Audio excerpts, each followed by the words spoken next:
Karena nanti ada orang-orang yang tidak sadar sesungguhnya doanya sudah dijawab, tapi dia tidak menyadari itu. Bahkan merasakan doanya kok nggak dijawab-jawab gitu. Padahal Allah sudah menjawabnya. Nah, seperti apa ukuran kita mengetahui bahwa doa kita telah terjawab, atau doa kita barangkali belum dijawab, atau tidak dijawab? Apa ukuran ketiga hal itu? Itu yang coba kita turunkan di pembahasan pagi ini. Mudah-mudahan dengan itu kita nanti akan lebih pandai bagaimana cara menyikapi doa dalam hidup, seperti apa doa dipanjatkan, kapan kita berdoa, dan kita tahu, oh ini hasil dari doa yang telah kita panjatkan.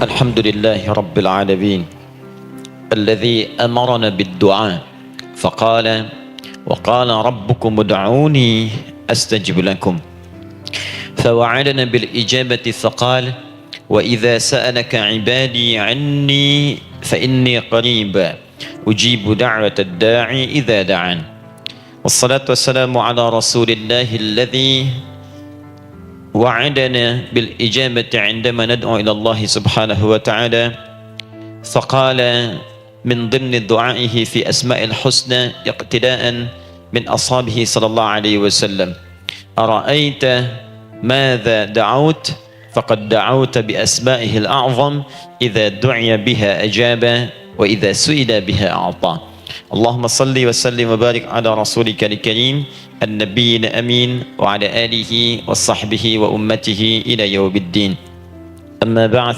فيا عباد الله أوصي نفسي وإياكم بتقوى الله فقد فاز المتقون فلا تموتن إلا وأنتم مسلمون. Saudariku sekalian, para ibu baik yang di dalam ruang masjid ataupun yang di luar masjid, di sekitaran masjid dan studio, saya ingin mengajak pada seluruhnya tanpa kecuali, mari kita senantiasa bersyukur pada Allah Subhanahu wa taala atas nikmat yang telah kita dapati sampai dengan pagi hari ini.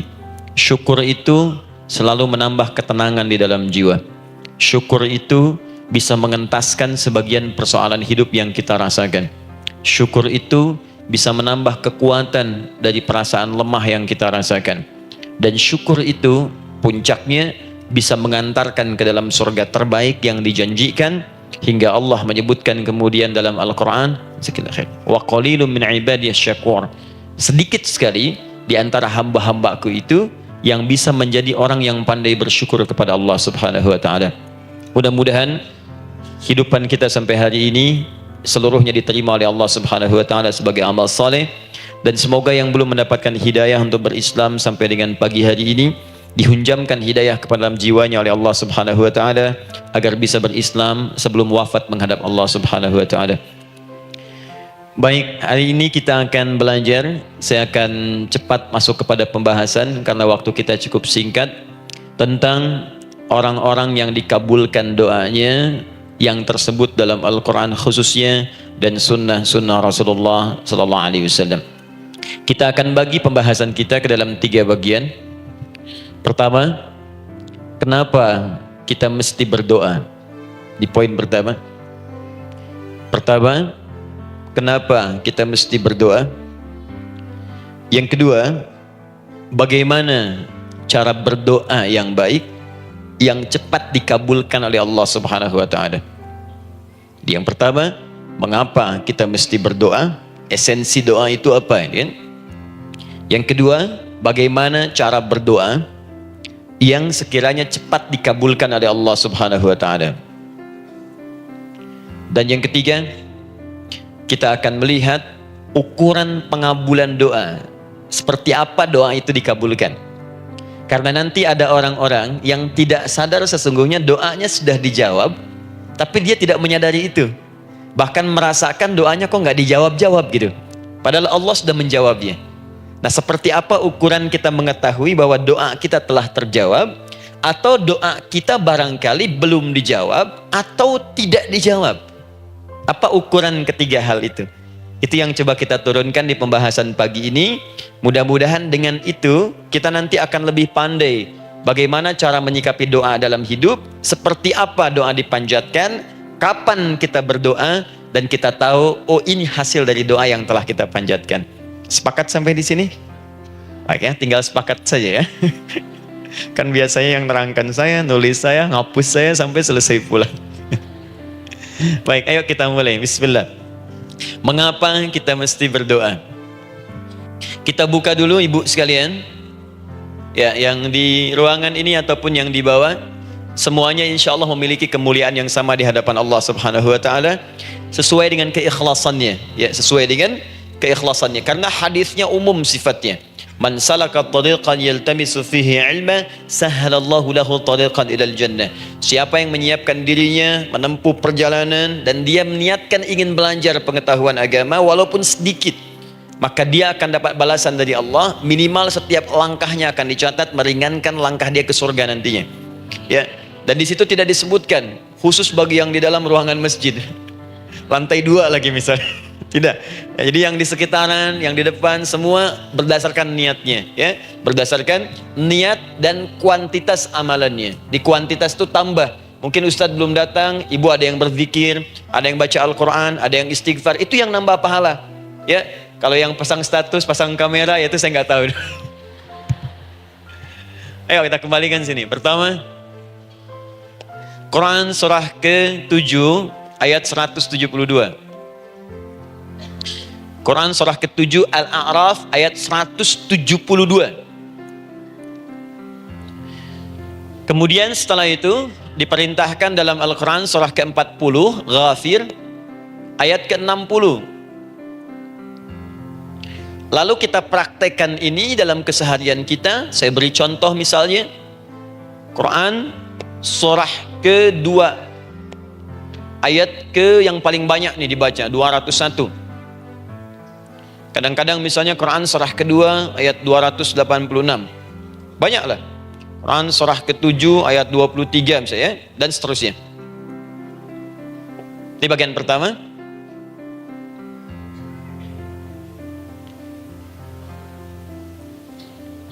Bagian kedua, nanti kita akan belajar bagaimana cara berdoa yang baik yang dikabulkan. Kita ambil satu Quran ke-2 ayat 186. Kemudian yang kedua, kita ambil contoh Quran surah ke-17 ayat 110.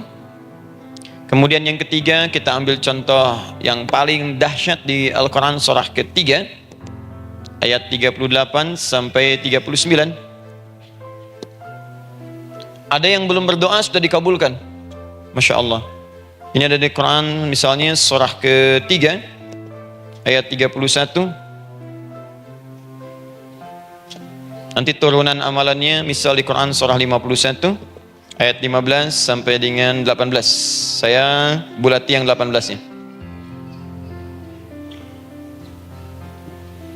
Bagian ketiganya nanti kita uraikan di bagian akhirnya. Baik, kita bisa mulai insyaallah. Baik, kita bagian pertama, mari kita mulai. Saya ingin berkisah sejenak dengan menyampaikan Quran surah ke-7 Al-A'raf ayat 172. Allah berfirman, A'udzubillahi minasyaitonir rajim, wa idz akhadha rabbuka min bani adama min zuhurihim dzurriyyatahum wa ashhadahum ala anfusihim alastu bi rabbikum qalu bala syahidna. Ada ayatnya? Baik ya, di Quran surah ke-7 Al-A'raf ayat 172. Wa idz akhadha rabbuka min bani Adam. Kata Allah, dan ingatlah, pahamilah, pelajarilah, dalamilah.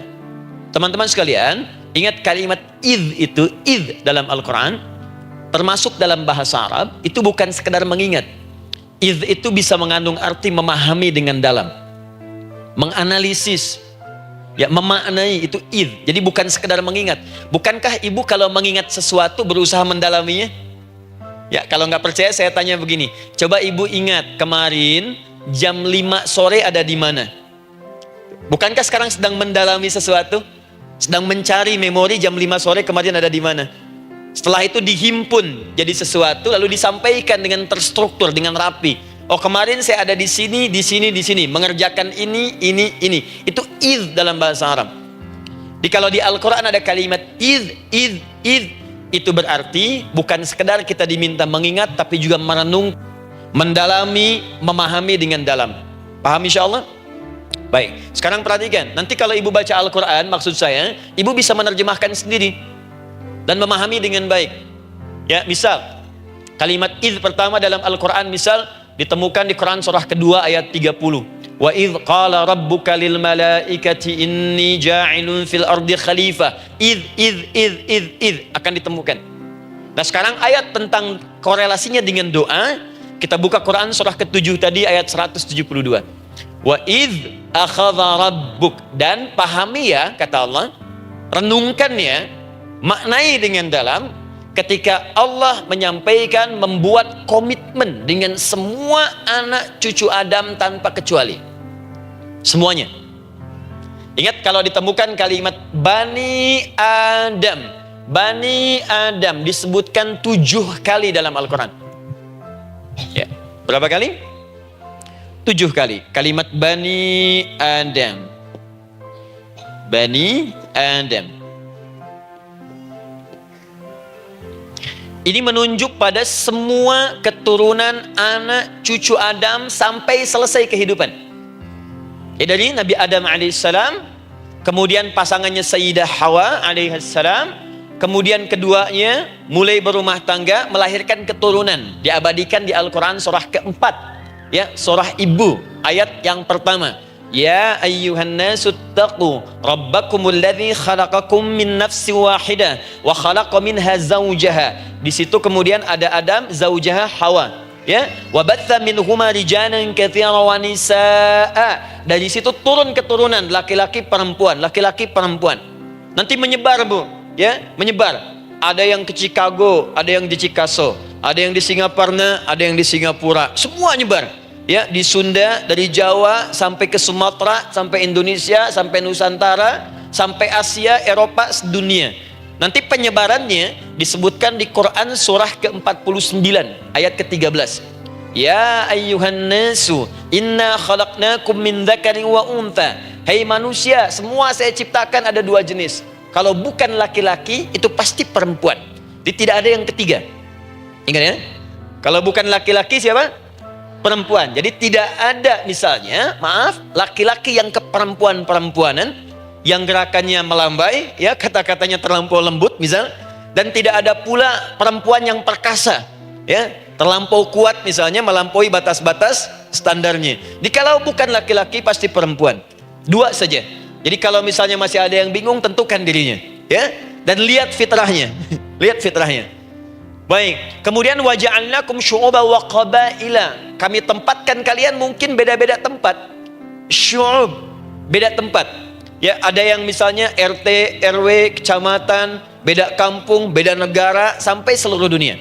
Wa qabail, satu tempat itu sukunya bisa beda. Coba Ibu lihat misalnya, ya, di daerah Sumatera saja ada berapa suku?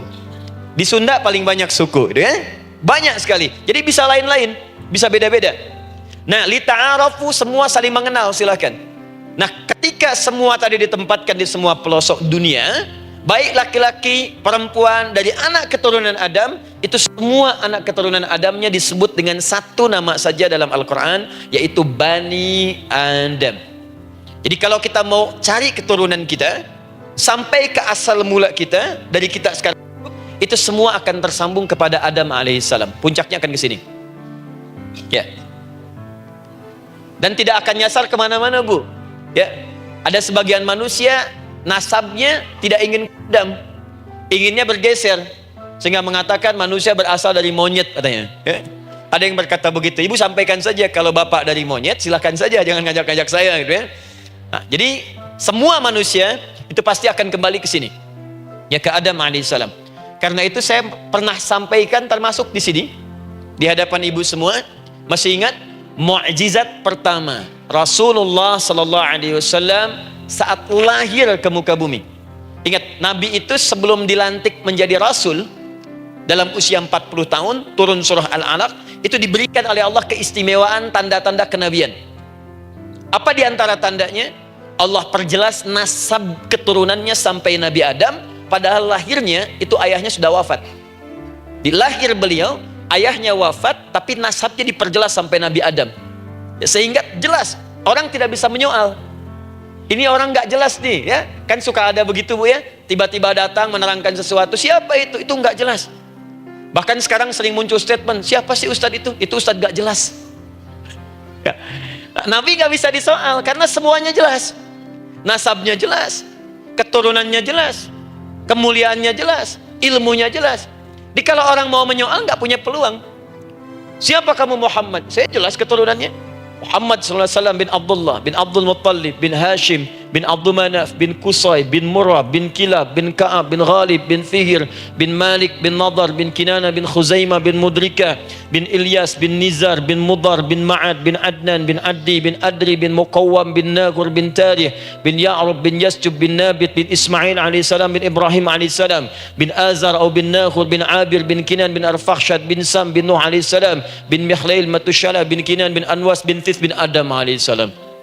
Coba ulangi. Jelas. Jelas. Jadi orang nggak bisa nyoal, itu mukjizat ya.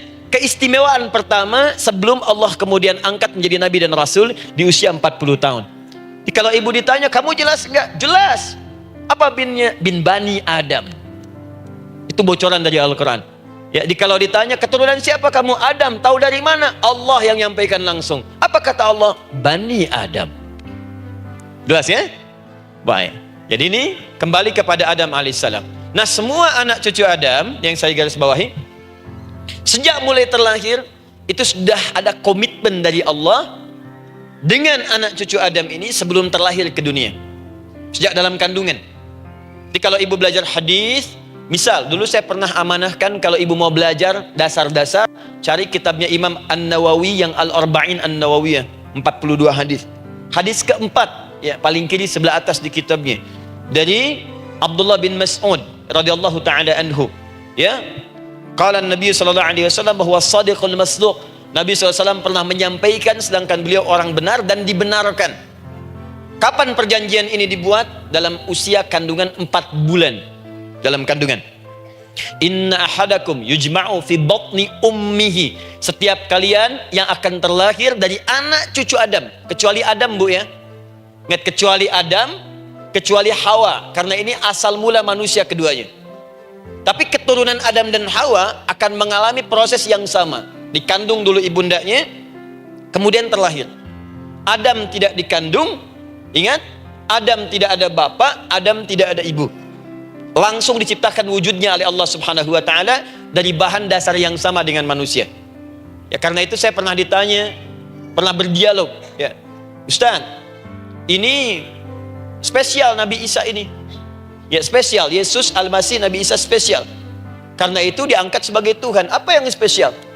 Kata beliau, karena ini bisa menghidupkan yang mati. Yang kedua, ini lahirnya beda dengan orang biasa. Bagaimana lahirnya? Tanpa bapak. Ibu saja tanpa bapak. Mana ada manusia yang lain seperti ini? Saya bilang Adam lebih spesial lagi, lahir tanpa ibu, tanpa bapak. Kenapa nggak jadi Tuhan? Tapi kan Adam nggak bisa menghidupkan yang mati. Dengan izin Allah, maaf, Nabi Ibrahim lebih canggih lagi.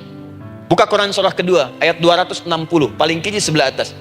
Wa idh qala Ibrahim rabbi arini kaifa tuhyil mauta qala awalam tu'min qala bala walakin inna qalbi. Ketika Ibrahim bermohon kepada Rabbnya, ya Allah, tolong tunjukkan kepadaku bagaimana cara menghidupkan yang mati. Kata Allah, kamu masih nggak yakin? Kata Ibrahim, saya yakin, saya yakin-yakinnya. Cuma supaya hati saya tenang, buktikan kepada yang lain tentang kuasamu. Kata Allah, gampang. Lalu Allah berikan kemudian satu ketentuan sama persis dengan Nabi Isa. Cuman prosesnya lebih canggih. Kalau Nabi Isa, tepuk mayatnya, bangun, bicara. Nabi Ibrahim kata Allah, nih ambil burung, potong-potong dulu, dicincang dulu. Sudah dicincang kemudian, mayatnya disimpan, jasadnya di tempat bukit yang berbeda. Kalau sekarang potong burung, simpan di bukit satu, jasad yang kedua simpan di bukit B. Kepalanya simpan di bukit A, ekornya simpan di bukit B, badannya simpan di bukit C. Panggil dengan nama Allah. Tsummad'uhunna ya'tinaka sa'ya. Panggil, bismillah, dengan nama Allah, hidup, hidup. Sama persis dengan Nabi Isa. Dengan nama Allah, biiznillah, hidup, hidup. Nabi Ibrahim, biiznillah, dengan nama Allah, hidup, hidup. Menyatu semuanya, jadi satu. Psst. Kalau Nabi Isa kemudian ada yang menduga sebagai Tuhan, kenapa Nabi Ibrahim tidak angkat jadi Tuhan? Paham ya? Nah, ini menunjukkan bahwa ada pola pemikiran yang harus dikembalikan supaya benar cara memahaminya. Jelas sampai sini? Maaf saya sedikit agak lompat ya. Saya kembalikan kemudian, perhatikan sini.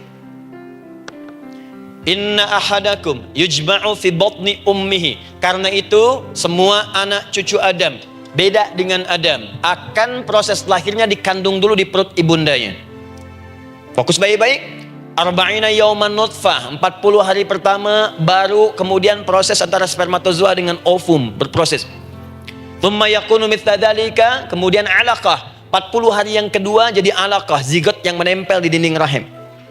Thumma yakunu mithla dzalika mudghah, 40 hari ketiga berbentuk mudghah, sudah mulai berbentuk daging sekeratan, ada bentuknya. Dan usianya sudah 4 bulan, 40 hari ketiga, 120 hari. 120 hari. Thumma yursalu ilaihil malak, kemudian diutuslah malaikat, fayanfukhu fihi ruh, maka ditiupkan roh ke dalamnya. Jadi ingat, kalau di antara sini, di antara kita ada ibu misalnya yang tengah hamil, tengah mengandung, ingat baik-baik, atau keluarganya, kerabatnya, usia 4 bulan itu roh sudah ditiupkan.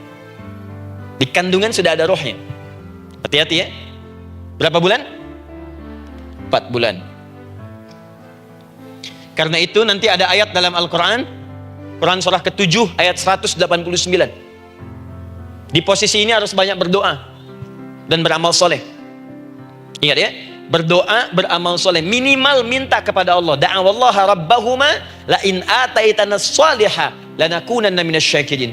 Minta banyak kepada Allah, ya Allah jadikan anak saya anak yang soleh, jadikan anak saya anak yang soleh. Dari usia itu 4 bulan sampai ke atas menjelang lahiran. Nanti diiringi oleh amal soleh kedua orang tuanya. Ini sudah penelitian dokter muslim, khususnya di Asia Tenggara. Saya diskusi dengan seorang dokter muslim, ternyata ada korelasi amal soleh yang dikerjakan kedua orang tua, ayah dan bunda, atau calon ayah dan bunda, kepada anak yang sedang dikandung, yang belum dilahirkan. Jadi kalau orang tuanya rajin baca Al-Quran, itu berpengaruh ke anak, Bu. Dan penelitian terkini, itu mempercepat anak itu menjadi seorang penghafal Quran ketika lahir. Ya, pernah satu kali dibacakan Al-Quran, posisi janin itu berubah, seperti sujud gitu. Itu penelitian sudah di MRI waktu itu dilihat ya, kelihatan. Jadi ada korelasi antara kesolehan orang tua dengan kesolehan anak yang sedang dikandung. Hati-hati ya.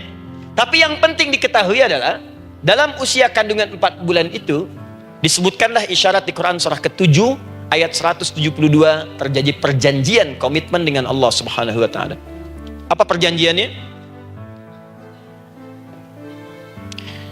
Wa idh akhadha rabbuka min bani adama min zuhurihim dzurriyyatahum wa ashhadahum ala anfusihim. Lihat perjanjiannya, saya fokus di kalimat ini, alastu bi rabbikum. Rabb. Apakah engkau akan berkomitmen saat ini? Bersaksi? Karena kalimatnya bersaksi.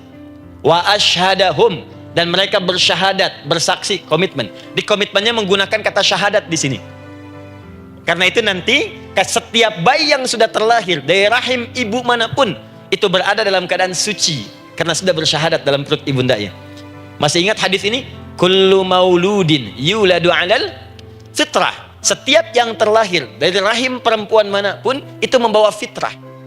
Apa di antara fitrah yang dimaksudkan itu? Fitrah keislaman, fitrah mengakui Allah sebagai Tuhan.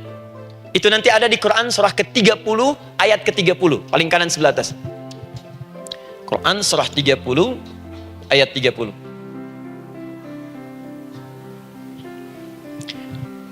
Fa'aqim wajhaka lid-dini hanifa. Hai setiap manusia, fa'aqim wajhaka, hadapkan, pasrahkan, arahkan dirimu sepenuhnya. Lid-dini, pada ketentuan ad-din, hanifa, dengan lurus. Di setiap manusia itu punya fitrah untuk beragama, punya kecenderungan untuk mencari Tuhan. Silakan ibu cek, manusia manapun yang pernah hidup itu pasti akan mencari Tuhan. Silakan.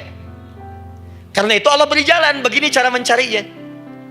Fitratallahi allati fataran nasa 'alaiha, itulah fitrah manusia yang telah Allah berikan pada dirinya bahkan sebelum dia terlahir. Di antara fitrah manusia ada kecenderungan untuk mencari Tuhan. Ada kecenderungan untuk mendekat kepada Allah. Bahasa Qur'annya din, lidini hanifa. Apa itu din? Itulah Islam. Quran surah ketiga ayat 19. Inna dina indallahil Islam. Karena itu silakan cek, semua orang itu pasti akan mencari Tuhan. Setiap manusia. Ada yang melihat kayaknya ada di hewan, kayaknya ada di pohon, kayaknya ada di alam, kayaknya ada di patung, kayaknya ada di... Mencari dia. Terus Allah beri jalan. Kalau kamu ingin mencari yang benar, din yang dimaksud Islam, diberikanlah tuntunan dalam Islam. Jelas sampai sini?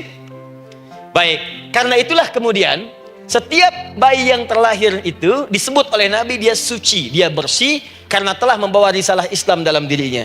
Hanya sayang nanti fa abawahu yuhawidanihi au yunassaranihi au yumajjisanihi. Lingkungan nanti akan merubah dia keluar dari fitrahnya. Bisa dipengaruhi, tiba-tiba berubah misalnya keyakinan. Bisa karena kejadian tertentu dia jauh dari Allah Subhanahu wa taala. Dia muslim, cuman karena kondisi tertentu, pekerjaan menjauhkan dia dari Allah, lupa sholat. Telenovela menjauhkan dia dari Al-Quran. WhatsApp, Facebook, media sosial melupakan dia dari ibadah. Coba ibu, kalau online setiap hari berapa kali dengan media sosial? Ganti status. Online dengan Allah berapa kali dalam sehari? Coba hitung, online dengan Allah yang paling maksimal kan sholat fardu 5 kali. Kalau 1 kali 5 menit kali 5 cuma 25 menit. 25 menit online dengan Allah. Berapa menit online dengan media sosial yang tidak nyata? Dan cita-cita masuk surga. Ayo sini. Nah, saya belum selesai. Jadi yang pertama, dalam perjanjian 4 bulan ini, pertama ada komitmen bersyahadat menuhankan Allah. Tapi yang kedua, ini yang dahsyat. Perhatikan kalimatnya, fokus. Saat Allah memperkenalkan dirinya, dalam kandungan kita, usia 4 bulan itu, dengan nama apa Allah memperkenalkan dirinya? Coba lihat ayatnya. Alastu bi rabbikum, dengan nama Rabb, Rabb. Wa id akhadha rabbuka, Rabb, min bani Adama dzurriyyatahum, awas, wa ashhadahum ala anfusihim. Alastu bi rabbikum, dengan nama Rabb. Rabb. Nah, ibu sekalian, kata Rabb ini itu berasal dari kata ar-rububiyah. Ar-rububiyah yang berarti sifat merawat, memberikan semua kebutuhan. Saya ulang ya, merawat, memberikan semua kebutuhan, sudah, menyayangi, memaafkan, mengasihi, mengampuni. Masya Allah. Merawat, memenuhi sebuah kebutuhan, menyayangi, memaafkan, mengampuni. Jadi semua hal yang terkait dengan perhatian ada pada kalimat Rabb. Sifatnya disebut dengan rububiyah. Zat yang memperhatikannya disebut dengan Rabb, namanya Rabbun. Baik. Pelan-pelan. Seakan-akan Allah ingin berkata begini, hei, engkau buat perjanjian dengan saya sekarang. Engkau bersaksi, saya sebagai Tuhan, siap bersaksi, menuhankan saya. Nanti ketika kamu lahir, apapun yang kamu butuhkan dalam kehidupan, aku akan berikan. Kamu akan saya rawat. Kalau sakit, kamu saya sembuhkan. Minta sesuatu yang kamu butuhkan, saya akan berikan.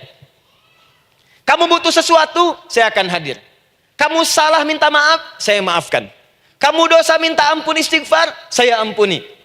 Kamu ingin sesuatu yang lebih baik, saya berikan. Pokoknya semua yang kamu inginkan selama engkau butuhkan dan itu baik, aku berikan. Kira-kira, maaf Bu ya, maaf sekali. Kalau ada yang nawarkan pada ibu, mau nggak ikut saya? Nanti sebuah kebutuhannya saya berikan. Kalau sakit saya berikan jaminan kesembuhannya. Kalau butuh sesuatu saya berikan. Kalau ingin ini itu selama butuh saya sampaikan. Kira-kira ibu nolak atau ikut? Baik. Ikutnya mikir dulu atau tidak? Tidak. Jangankan yang tinggi-tinggi Bu ya, suami aja nawarkan, "Mah, mau nggak ikut papa? Papa nanti kasih handphone S10.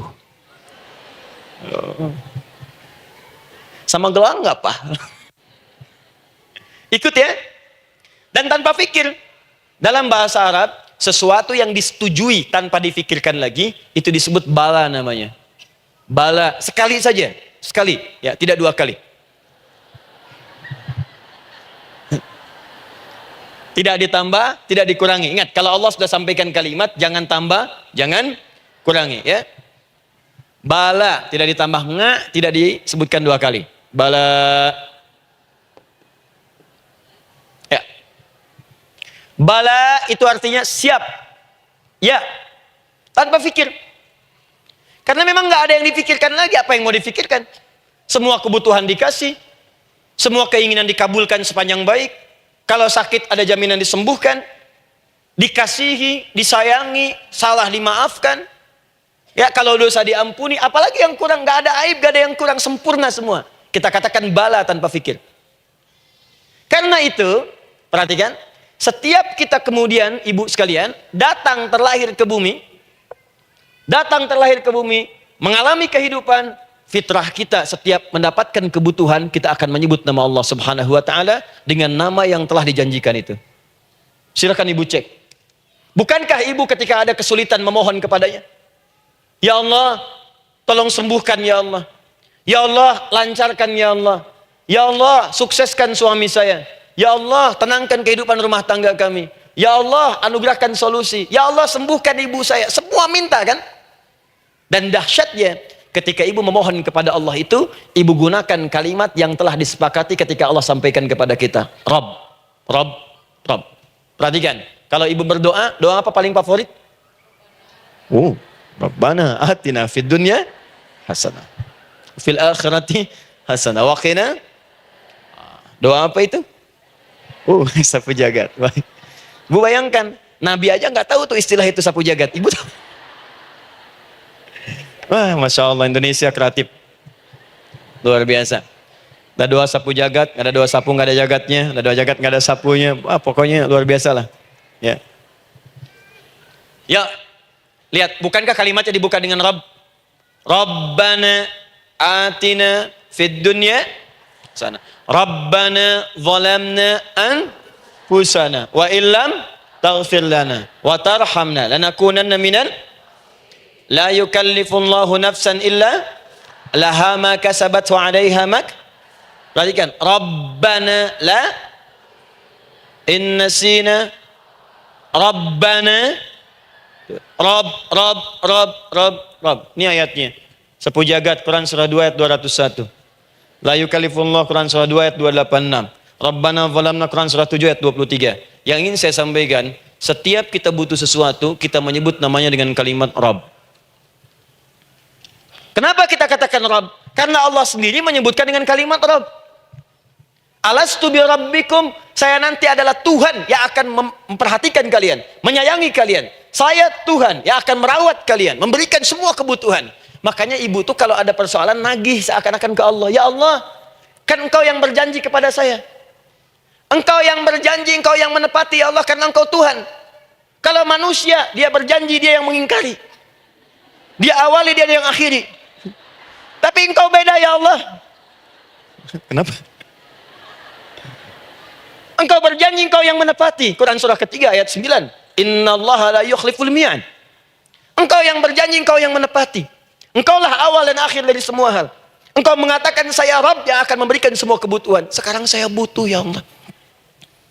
Engkau berjanji akan menyembuhkan. Sekarang saya sakit ya Allah. Engkau berjanji akan memberi solusi. Sekarang saya sedang punya masalah ya Allah. Engkau berjanji akan memberikan kesuksesan. Sekarang saya sedang menapaki itu ya Allah. Makanya ibu sebutkan kalimat Rabb, Rabb, Rabb, Rabb. Jadi sesungguhnya doa itu adalah fitrah dari setiap manusia. Karena mulai dibangun komitmen sebelum dia dilahirkan ke muka bumi. Jadi kalau kita bicara tentang doa, doa itu fitrah kehidupan bagi setiap manusia. Hidup. sekaligus penanda komitmen yang membedakan antara Khalik dengan makhluk, hamba dengan Allah, manusia dengan Tuhan. Kan Allah katakan, saya Rabb ya, saya yang ngasih, saya yang Tuhan. Berarti kita yang makhluk kan? Kita yang butuh kan? Allah yang memberi, kita yang butuh.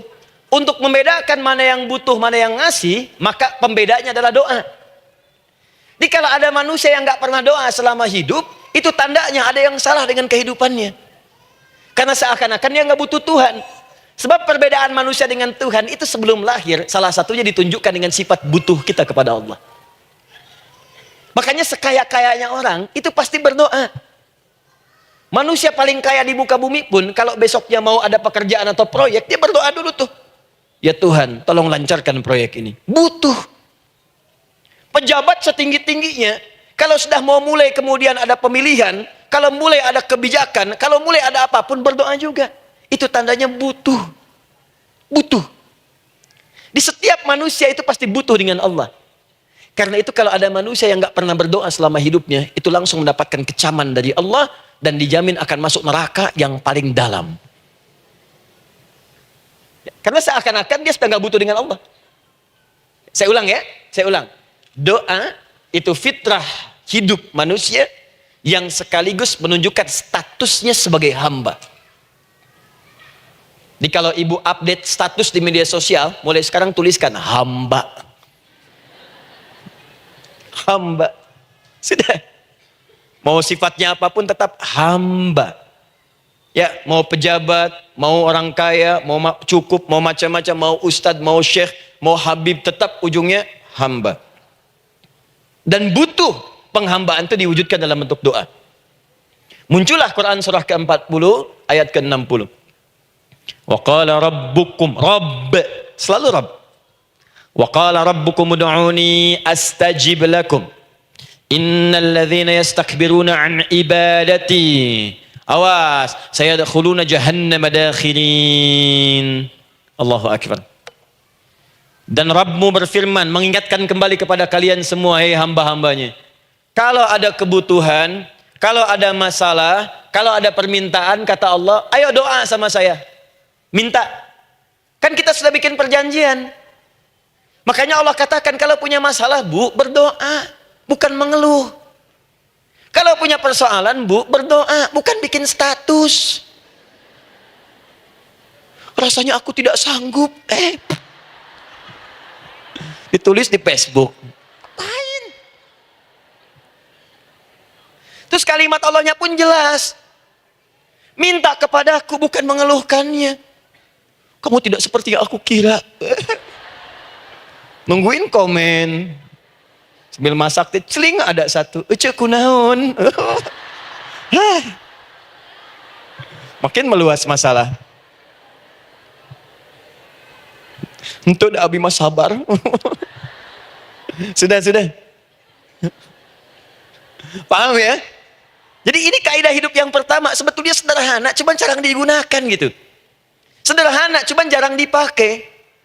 Kata Allah kan, kamu doa itu, saya kasih ketenangan. Jadi Bu, gini, doa itu manfaatnya, walaupun solusi belum datang, tapi hati tenang. Tenang. Jadi kalau mau curhat-curhat sama Allah, sampaikan, minta, mohon, berikan. Minimal tenang. Saya kasih rahasia ya. Ini di antara kita saja nih. Lihat sini. Saya hapus dulu deh. Bismillah. Masya Allah. Mau ngapus sendiri, nulis sendiri, penghapus, lari sendiri.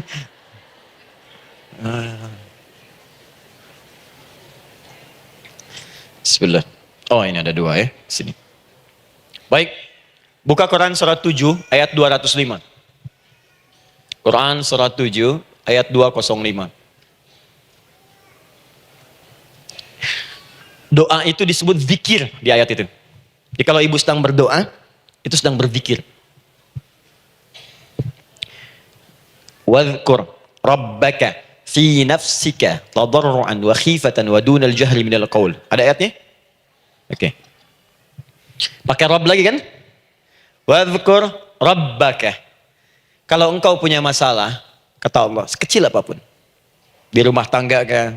Di kantor kah, kehidupan sosial kah? Kata Allah, ayat sebut, minta kepada Allah. Berdoa. Doa disebut dengan zikir. Zikir itu semua kegiatan yang membuat kita ingat Allah. Zikir. Baca Quran, zikir. Dalilnya Quran surah ke-15 ayat 9. Inna nahnu nazzalna dzikra. Kami turunkan Al-Quran sebagai zikir. Menghafal Quran, zikir.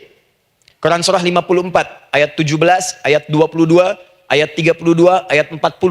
Walaqad yassarnal Qur'ana lidzikri. Kami akan mudahkan Al-Quran untuk diingat, dihafalkan. Zikir, sebagai zikir kepada Allah. Ibu selepas sholat, baca subhanallah, alhamdulillah, Allahu Akbar, zikir. Quran surah keempat, ayat 103. فَإِذَا قَضَيْتُمُ الصَّلَاةَ فَاذْكُرُوا اللَّهِ. Maka jika anda telah tuntas mengerjakan sholat, segera berzikir kepada Allah. Sholat sendiri, zikir. Quran surah ke-20, ayat ke-14. Innani anallahu la ilaha illa ana fa'budni wa aqimis salata li dzikri. Saya Allah, kata Allah. Tidak ada Tuhan selain saya. Sembah saya. Bagaimana menyembah Allah? Tunaikan salat sebagai zikir kepada Allah. Zikir. Di zikir, semua amalan yang mendekatkan kita dengan Allah. Doa, itu satu dari bagian zikir. Tapi tahukah ibu fungsi zikir yang paling utama itu apa? Quran surah 13 ayat ke-28. Ala bidzikrillahi tatmainnul qulub. Yakinkan pada dirimu, kalau zikirmu benar kepada Allah, maka dia akan berdampak kepada hati menjadi lebih tenang. Di zikir itu, manfaat pertamanya, membuat hati tenang, Bu. Tadi saya contohkan. Baca Al-Quran, zikir kan?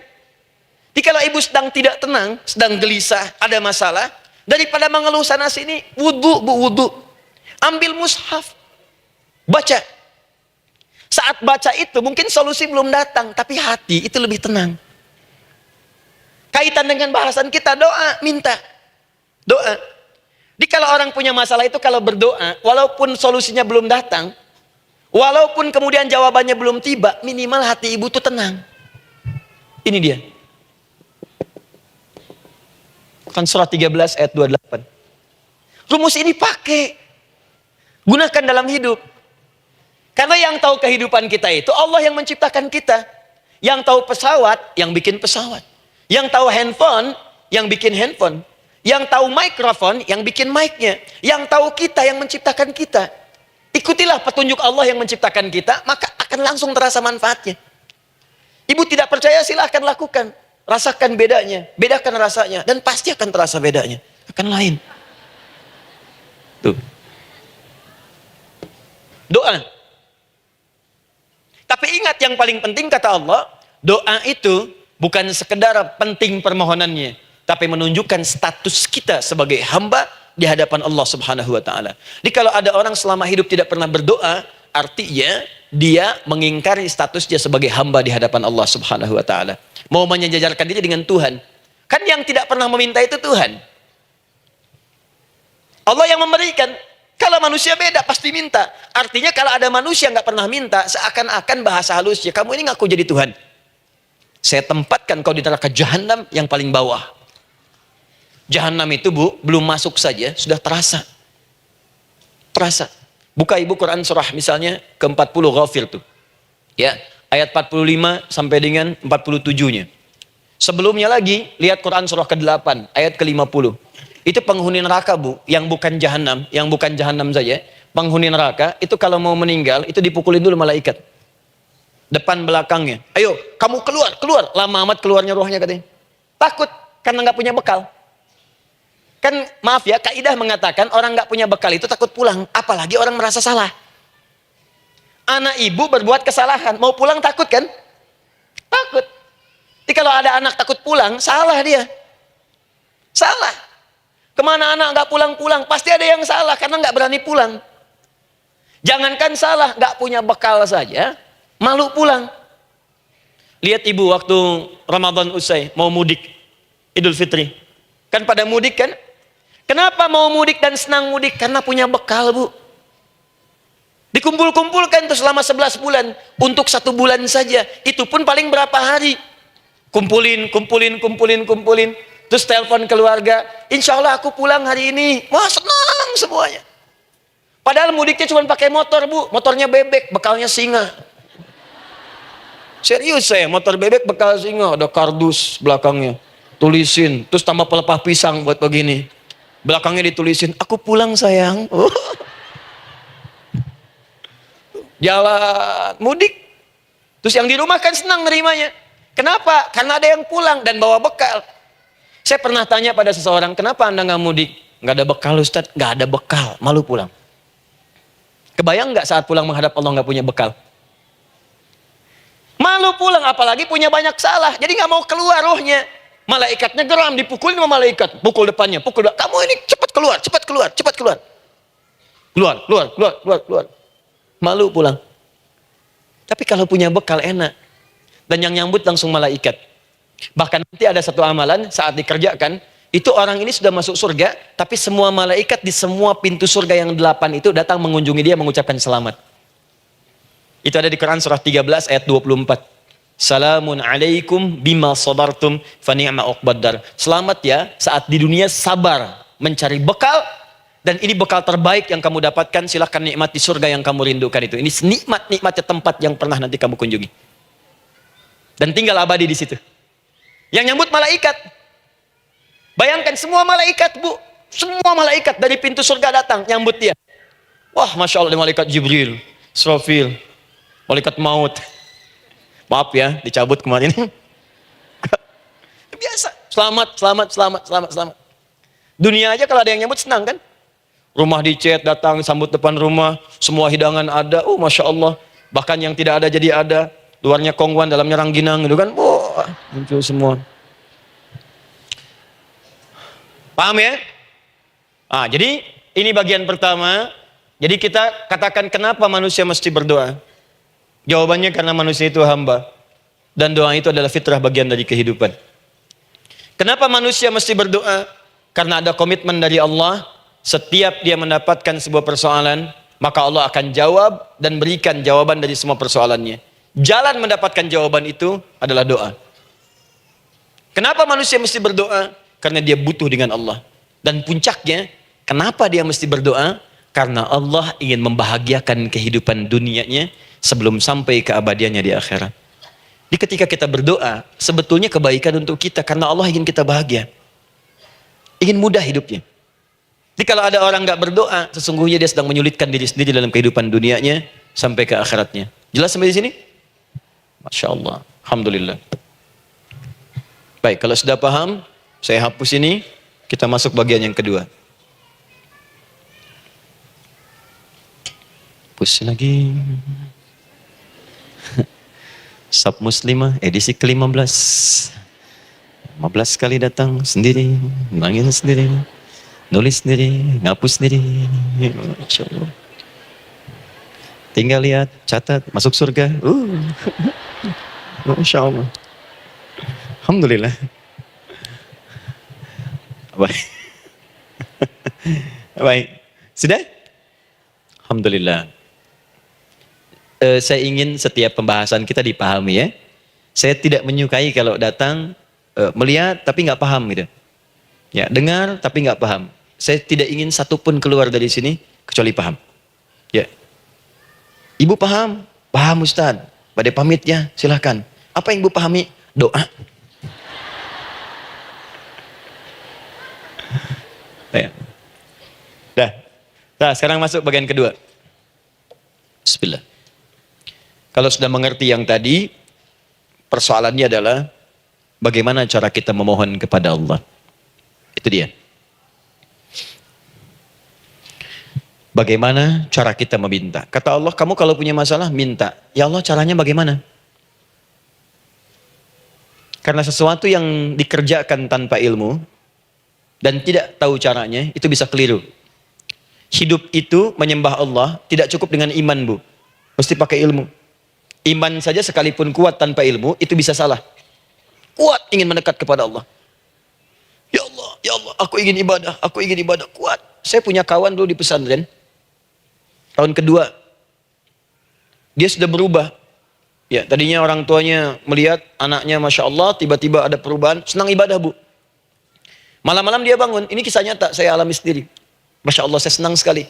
Kita saling doakan, dia bangun malam tahajud. Bangun jam 2, Anda bayangkan. Yang sebelumnya menjelang subuh atau apa. Ini malam Jumat lagi, malam libur. Malam libur biasanya santri itu kebanyakan ada yang keluar, ada yang main, ada yang macam-macam. Ini dia malam tahajud. Jam 2 bangun. Saya bahagia sekali. Udah bangun, sholat, selesai. Cuman pas waktu mau subuh, kok saya lihat tidur. Saya bangunkan kan. Fulan, bangun. Oh iya, kata iya. Oh mungkin nanti mau nyusul. Saya pikir istirahat dulu. Saya ke masjid lah. Udah ke masjid dah selesai. Kita diskusi di masjid selesai. Semua pulang saya jam 7. Saya lihat masih tidur juga. Barangkali dia sudah tadi sholat mungkin di kamar, nggak sempat ke masjid karena capek. Tapi saya lihat kok posisinya nggak berubah. Di situ juga. Akhirnya setengah jam saya tunggu, saya bangunkan. Bangun. Bangun. Kenapa Adi katanya? Saya kira antum belum sholat subuh ya. Adi gimana sih? Kan udah saya jama dengan tahajud tadi. Udah saya jama dengan tahajud. Jadi memang kekuatan imannya lagi tinggi, cuman ilmunya kosong. Ini yang bahaya. Besok-besok kalau orang kayak gini sholat subuh bisa 4 rakaat. Ya. Karena itu berdoa penting, cuma kita mesti tahu caranya. Yuk kita mulai bagian pertama. Quran surah kedua ayat 186. Paling kiri sebelah bawah. Sudah? Wa idza sa'alaka 'ibadi 'anni fa inni qarib. Fokus. Kata Allah, kalau hamba-hambaku Muhammad SAW bertanya kepadamu, minta petunjuk untuk mencari-cari aku. Tuh Bu, coba lihat. Ayat doa dibuka lagi dengan kalimat hamba. Untuk menegaskan status kita. Jadi kalau ditanya, kita siapa di hadapan Allah? Makanya nggak usah sombong. Jangan sombong, karena kita cuma hamba. Karena itu ketika Korun sombong, Korun tuh manusia terkaya yang pernah hidup di bumi. Hartanya Bu, ini saya kasih bocoran sedikit, kunci berangkasnya saja, kemana-mana itu suka dibawa, dipikul paling sedikitnya 8 bodyguard, cuman bawa kunci berangkas saja begini. Di Korun pengen ngasih tahu, kalau ada yang pengen nyuri di tempat saya silahkan aja, ini aja bodyguard saya ngangkat kuncinya susah. Korun. Jadi kalau Anda tidak sekaya Korun, jangan ikutan sombong, telat. Telat, gak ada kerjaan. Sudah ada yang lebih kaya. Ya. Dan apa yang terjadi? Fakhosabna kata Allah, kami telan. Likuifasi. Telan oleh bumi semua. Dengan kekayaannya semua habis. Jadi ketika ada seseorang yang lupa dengan statusnya sebagai hamba, maka Allah akan memberikan pelajaran kepadanya untuk taubat. Kalau nggak mau taubat juga, telan habis. Untuk menunjukkan kamu tuh bukan Tuhan, saya Tuhannya. Maka jangan ikutan sombong. Kalau ada yang perlu punya Ferrari, Lamborghini, Lamborghini, ya, wow, bikin rame di jalan, cuman nggak update status, kasih tahu, maaf Mas, telat. Itu gambaran hidup. Dan ingat, setiap dibuka dengan kalimat permohonan, itu kalimatnya hamba. Hambaku, hambaku, hambaku. Termasuk mau minta tobat, hamba. Quran surah 39 ayat 53. Qul ya ibadiyalladzina asrafu ala anfusihim la taqnatu min rahmatillah. Katakan Muhammad pada hambaku yang merasa banyak dosa, pengen berdoa minta tobat. Kata Allah, hamba. Saya terima tobatnya, hamba. Ini ya. Ini pun adab yang pertama dari Al-Quran. Adab yang pertama, kalau kita ingin berdoa dan doa itu cepat ingin dikabulkan, maka berdoalah dengan cara menghamba di hadapan Allah Subhanahu wa taala. Jangan merasa tinggi.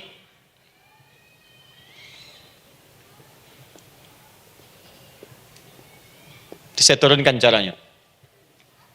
Bagaimana cara menghamba itu dengan cara yang baik? Fokus. Wa idza sa'alaka 'ibadi 'anni, Muhammad SAW, jika ada hamba-hambaku bertanya padamu tentangku, ingin mencari-cari aku. Masya Allah, Ibu maaf ya, biasanya kan kalau orang mencari Allah, ingin mendekat kepada Allah, entah itu datang ke masjid, bangun malam, biasanya motifnya cuma 2. Satu, ada kebutuhan, pengen berdoa, terus dekat sama Allah. Besok mau arisan, malamnya tahajud. Anak mau ujian, baru puasa, kan? Suami ada proyek, baru baca Quran, kan? Terus itu biasa itu. Biasa, jadi fitrah Bu. Tumben jeng tahajud, fitrah. Itu biasa itu. Ya.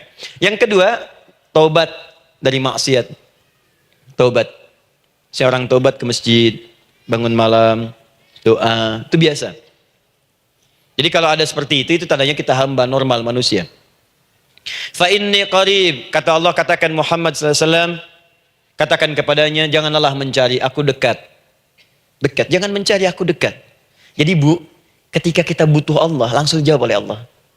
Kamu mau apa? Aku dekat. Itu secara psikologi memberikan ketenangan yang paling dalam. Saya belum datang di sini sampai jam 8. Ibu tanya panitia, ustadznya mana sih? Ukti, ustadznya mana? Jawaban pertama misalnya, ini belum jelas nih ustadznya.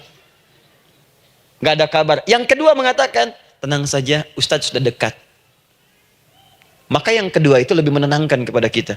Ketika ibu mencari, ya Allah, saya sedang ada masalah, langsung dijawab oleh Allah. Tenang, aku dekat denganmu. Mau minta apa? Itu Bu, jadi kalau ibu sedang punya persoalan, psikologi Al-Quran mengatakan, langsung rasakan Allah itu bersama kita, dekat, menunggu kita mau minta apa. Ibu punya masalah dengan suami, ingin mengadu. Lu kata Allah, saya dekat, kamu kenapa? Ada masalah apa? Ayo minta, ayo cerita. Mohon. Ibu punya masalah dengan anak, ibu punya masalah dengan tetangga, di pekerjaan, kehidupan sosial. Kata Allah, saya dekat. Nah, perasaan itu hadirkan dalam jiwa kita. Ini sekarang jarang didapatkan. Jadi kalau ada masalah itu, hal pertama yang dilakukan itu belum ingat Allah, itu masalahnya. Di kebanyakan manusia itu kalau punya masalah, selalu ingin yang pertama itu solusinya. Bukan Allahnya. Kan pemilik solusinya Allah. Jadi kalau kita ingat pada yang memiliki, maka apapun yang kita minta akan diberikan. Bahkan ada orang yang saking ingatnya dengan Allah, sebelum minta sudah dikabulkan. Itu yang dahsyat. Nah, sekarang setelah kita paham tentang kedekatan ini, kemudian kita praktekkan. Jadi Bu, ya maaf ya, ketika ibu punya masalah apapun, yang pertama diingat Allah. Allah, Engkau telah berjanji, Engkau pasti akan tepati. Ya Allah, sekarang aku ada persoalan. Nah, sekarang teruskan ayatnya. Ujibu da'watad da'i idza da'an. Ujiba.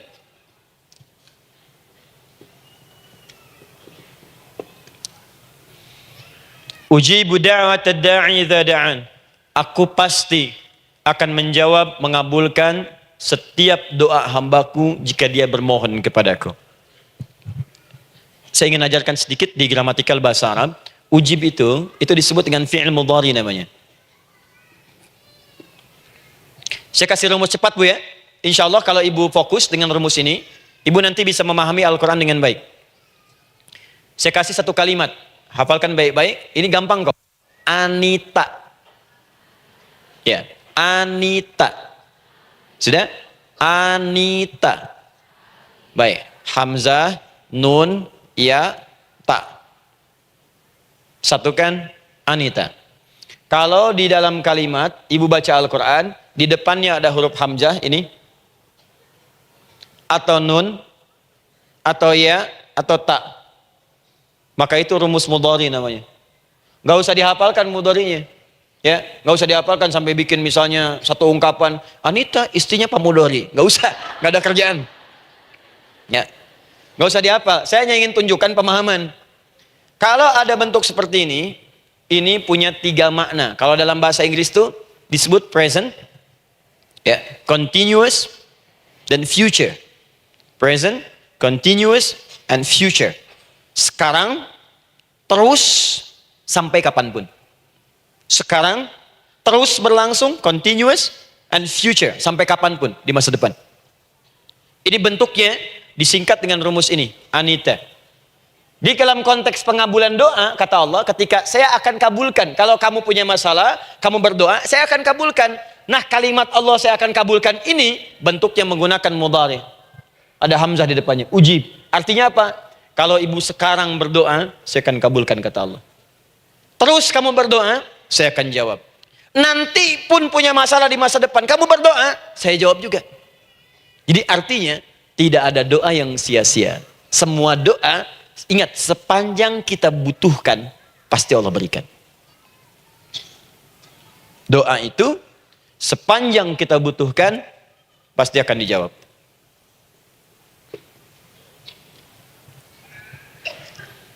Nanti kapan dijawabnya, seperti apa jawabannya, nanti bagian ketiga. Kadang-kadang minta sekarang, dijawabnya nanti. Minta sekarang, dijawab sekarang. Ada yang mintanya A, dijawabnya B. Itu yang paling dahsyat. Ya. Jadi kalau saya tanya, kalau kita berdoa, dijawab tidak oleh Allah? Ya, itu janji Allah. Setiap orang berdoa, pasti dijawab. Nah, hanya persoalannya, seperti apa doa yang cepat dijawab itu? Apakah semua doa langsung dijawab seketika? Akankah mendapat jaminan langsung dijawab? Ternyata kalimat dijawab ini diikat dengan syarat ketentuan berlaku. Apa di antara syarat dan ketentuannya ini? Teruskan ayatnya. Falyastajibuli. Syarat pertama. Kalau doamu ingin cepat aku jawab, falyastajibuli. Maka engkau pun harus cepat merespon setiap seruanku. Jawab seruanku dengan cepat. Doa ingin dijawab oleh Allah. Maka kata Allah, kamu pun harus menjawab setiap seruanku.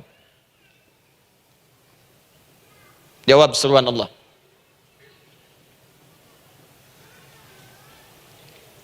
Ayo respon, adil. Maunya dapat gaji aja, kerja nggak mau. Ya? Apa ibu pikir duduk manis, santai di ruangan tengah, tiap bulan suami datang berikan uang belanja? Belum tentu. Kalau sikap tidak bagus, ya interaksi tidak mulia, maka belum tentu itu didapatkan.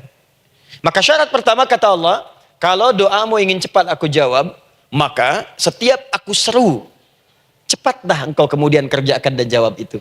Jadi ternyata seruan Allah itu terkait berkelindan dengan pengabulan doa. Jadi ketika ibu diseru oleh Allah, diminta diperintahkan sesuatu oleh Allah, sebetulnya itu kunci untuk mendapatkan jawaban doa kita, Bu. Dipanggil kita, ayo cepat datang ke sini. Mau minta apa? Minta, saya kasih. Apa di antara kunci doa itu, Ustaz? Yuk kita lihat. Adalah jawaban dari seruan Allah. Apa di antara seruan Allah itu? Saya beri contoh satu misalnya. Allah perintahkan kita untuk sholat. Bahkan diseru, diingatkan 5 kali dalam sehari. Sholat. Bukankah kita diseru, Bu? Dipanggil 5 kali sehari untuk sholat? Allahu Akbar, Allahu Akbar. Ya? Diingatkan kan? Ayo, ingat Allah, ingat Allah, ingat Allah, ingat Allah. Allah Maha Agung, Maha Besar semuanya. Dan seterusnya. Perhatikan baik-baik. Apa tujuan Allah menyeru kita dalam sholat? Ternyata bukan ingin memberikan beban ruku dan sujud. Bukan sujudnya yang penting. Karena semua makhluk tidak sujud pun tidak akan menurunkan status Allah sebagai Tuhan. Allah tetap Allah, nggak ada ruginya. Yang rugi kita. Ternyata ketika disuruh sujud, disuruh ruku itu, ternyata yang ditunggu itu bukan ruku sujudnya. Allah nunggu, punya masalah apa? Mau minta apa? Karena itu dalam ilmu fikih, ibu buka semua kitab fikih. Salat itu secara bahasa disebut dengan doa. Nama lain dari doa adalah salat. As-salatu hiya doa. Salat adalah doa. Karena itu semua bacaan dalam salat doa semua. Coba lihat. Baru takbir Allahu Akbar, doa iftitah. Al-Fatihah doa, Bu, jangan dikira Al-Fatihah nggak ada doanya. Nih, nanti saya berikan cepat ya. Ini highlight dulu. Highlight dulu. Dalam salat itu ada 4 keadaan. Ingat ini baik-baik. Nanti ibu manfaatkan minimal zuhur lakukan. Ada berapa keadaan? 4. Ada 4 posisi, 4 keadaan dalam salat. Yang kalau ibu berdoa benar, meminta di situ dengan benar, itu seketika akan dikabulkan. Seketika. 1 saat berdiri. Berdiri. 2 saat ruku'. Ruku'. 3 saat sujud. 3 saat sujud. 4 sesaat sebelum salam.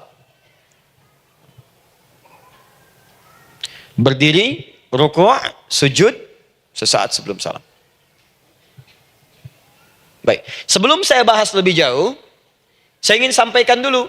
Jadi ternyata ketika kita diminta oleh Allah menunaikan sholat, itulah cara kita memohon, Bu. Itulah waktu kita meminta. Dan dahsyatnya dalam sehari itu 5 kali ditungguin, Bu. Mana ada manusia di muka bumi ini buka pintu rumahnya 5 kali sehari, cuma untuk memberikan apa yang dibutuhkan. Sesoleh-solehnya Ustadz, gak ada yang mengatakan, ayo 5 kali sehari datang aja ke rumah saya. Kalau butuh apa-apa, ambil. Butuh kulkas, ambil kulkasnya. Butuh TV, ambil. Gak ada begitu. Allah itu maha baiknya, 5 kali sehari dipanggil. Dari subuh sampai zuhur. Kita bangun tidur aja, punya masalah nggak? Ayo minta. Disuruh sholat 2 rakaat. Dan sholatnya nggak usah banyak-banyak, 2 rakaat aja dulu, supaya nggak ada beban. Itu pun kadang-kadang masih lupa berapa rakaat kita sholat. Ya. Ayo sujud, disuruh minta, punya masalah nggak? Terus dari subuh sampai ke siang, dipanggil lagi. Punya masalah lagi nggak? Disuruh zuhur 4 rakaat. Karena waktunya cukup panjang, suruh 4. Ayo minta. Ada masalah apa? Minta sujud kita. Minta mohon. Dari zuhur ke asar, ditanya lagi, ada masalah nggak? Panggil lagi. Ke maghrib sampai ke isya sebelum tidur, supaya tidurmu enak, masalah nggak ada, tenang, nikmat, nyaman istirahatnya, ada masalah nggak? Disuruh sholat lagi.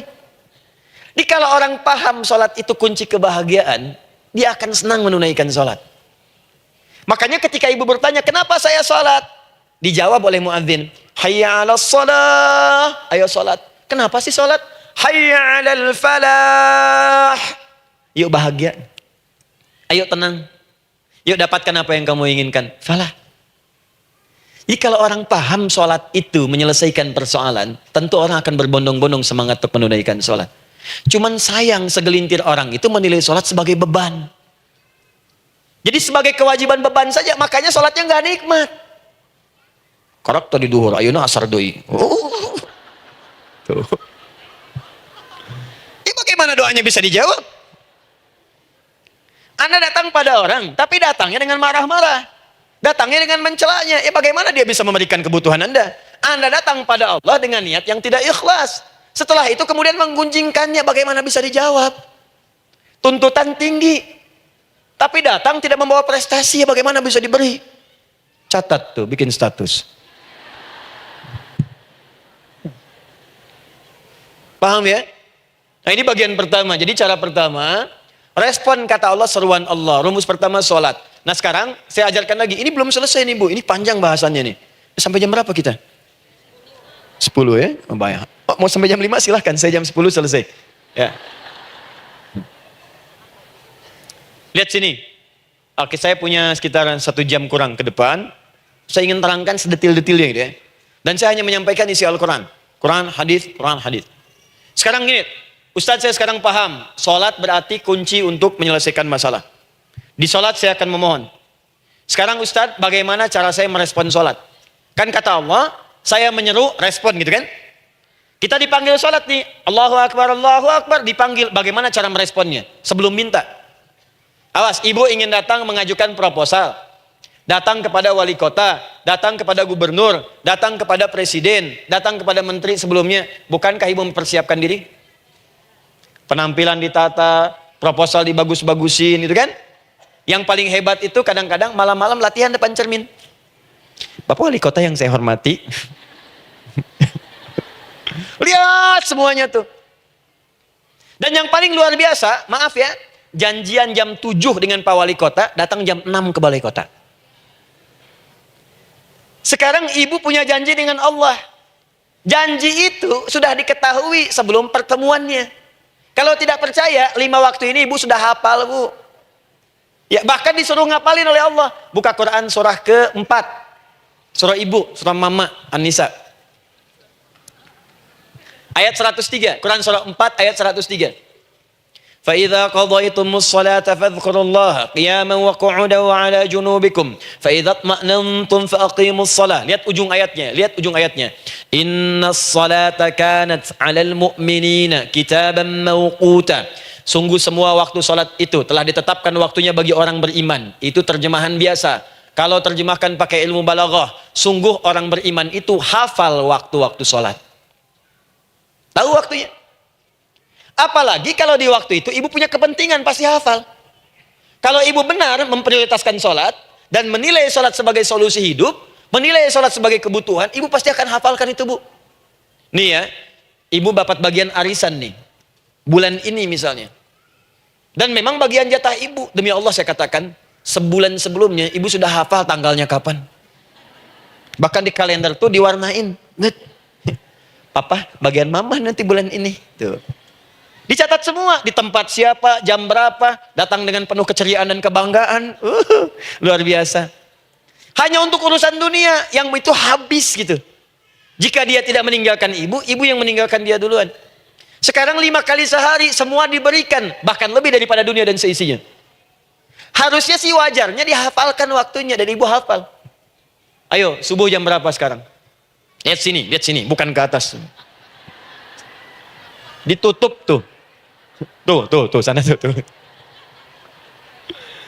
Subuh jam berapa? Ayo ngelihat ke sana, 4:43. Duhur jam berapa? Tuh, asar, maghrib, isya. Itu kan kunci ibadah. Dan kunci ijabah, kunci ibadah, kunci ijabah. Di situ ada pengabulannya. Ini gimana mau minta, waktu permintaannya aja nggak hafal. Gimana mau bermohon, datangnya aja telat. Karena itu, bagaimana cara merespon seruan Allah? Diaturlah di Quran surah kedua ayat 152. Paling kanan sebelah bawah. Quran surah kedua ayat 152. Ibu masih ingat?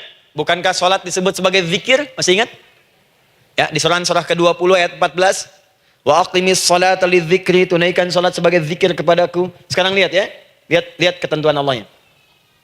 Kalau ibu dipanggil untuk sholat, dipanggil untuk zikir, cepat respon. Ibu cepat respon, Allah pun akan cepat merespon permintaan ibu. Lihat kalimatnya. Fadhkuruni adzkurkum. Fadhkuruni adzkurkum. Kalian mengingat saya, maka saya pun akan ingat dengan kalian. Kalian zikir kepada saya, ingat saya, kata Allah, maka saya pun akan ingat kalian. Di antara makna zikir, salat. Kalau ibu salat mengingat Allah dengan cepat, maka Allah pun akan cepat mengingat kita. Contoh.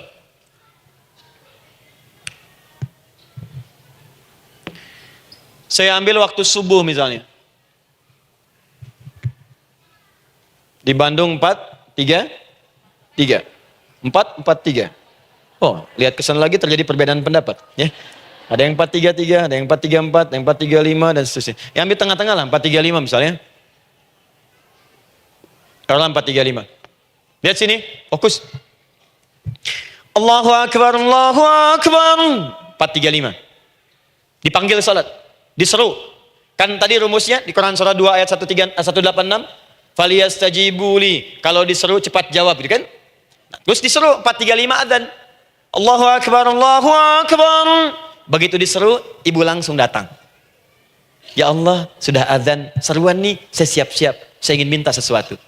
Nah, orang yang datang saat dia diseru Allah, dia pun datang kemudian untuk menyerunya, maka Allah pun akan menjawab apa yang ia mohonkan saat ia bermohon kepadanya. Perhatikan, dipanggil oleh Allah lewat suara muadzin, Allahu Akbar, dia merespon cepat, siap salat. Maka dia pun ketika memanggil Allah, seketika Allah pun akan jawab padanya. Sesuai dengan kadar responnya. Dipanggil saat itu, dia menjawab. Maka Allah pun akan ingat kepadanya hanya saat dia memanggil saja. Di saat panggil, diingat. Panggil, diingat. Jelas? Ini yang hebat. Dipanggil 4:35. Allahu Akbar, Allahu Akbar. Dia sudah ingat dari sejak jam 3:45. Dia bangun jam 3. Bisa. Padahal belum dipanggil. Datang. Bahkan Masya Allah, melakukan warming up dulu. Tahajud.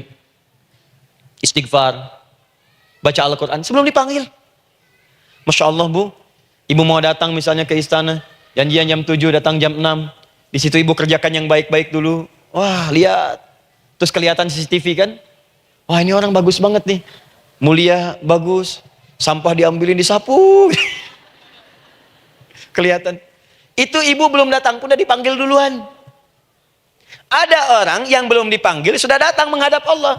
Tahajud dia, zikir dulu, istighfar dulu. Ini orang, maaf ya, walaupun dia belum memanggil Allah, Allah sudah menyelesaikan semua persoalannya. Di orang-orang yang selalu ingat kepada Allah, walaupun Allah dalam waktu tidak memanggilnya, maka Allah akan mengingatnya sekalipun orang ini belum bermohon kepadanya. Maka ibu nanti akan temukan orang-orang yang langsung diselesaikan persoalannya oleh Allah bahkan sebelum dia bermohon kepadanya. Ada orang yang seakan gak punya masalah Bu. Bukan nggak punya masalah, sebab setiap dia punya masalah, masalahnya diringankan oleh Allah. Bisa akan-akan nggak ada beban. Ini indah hidupnya. Enak. Butuh sesuatu, sebelum nyari, datang. Ada persoalan, senyum dikit, selesai. Orang macet mengeluh, bikin status, dia macet malah senang. Dan hatinya dilapangkan oleh Allah. Bayangkan ada janji rapat jam 9, setengah 9 masih macet.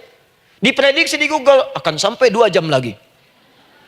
Yang lain mengeluh, telepon sana, telepon sini, ini. Dia enggak aja, lapang aja. Alhamdulillah ya Allah, kasih macet.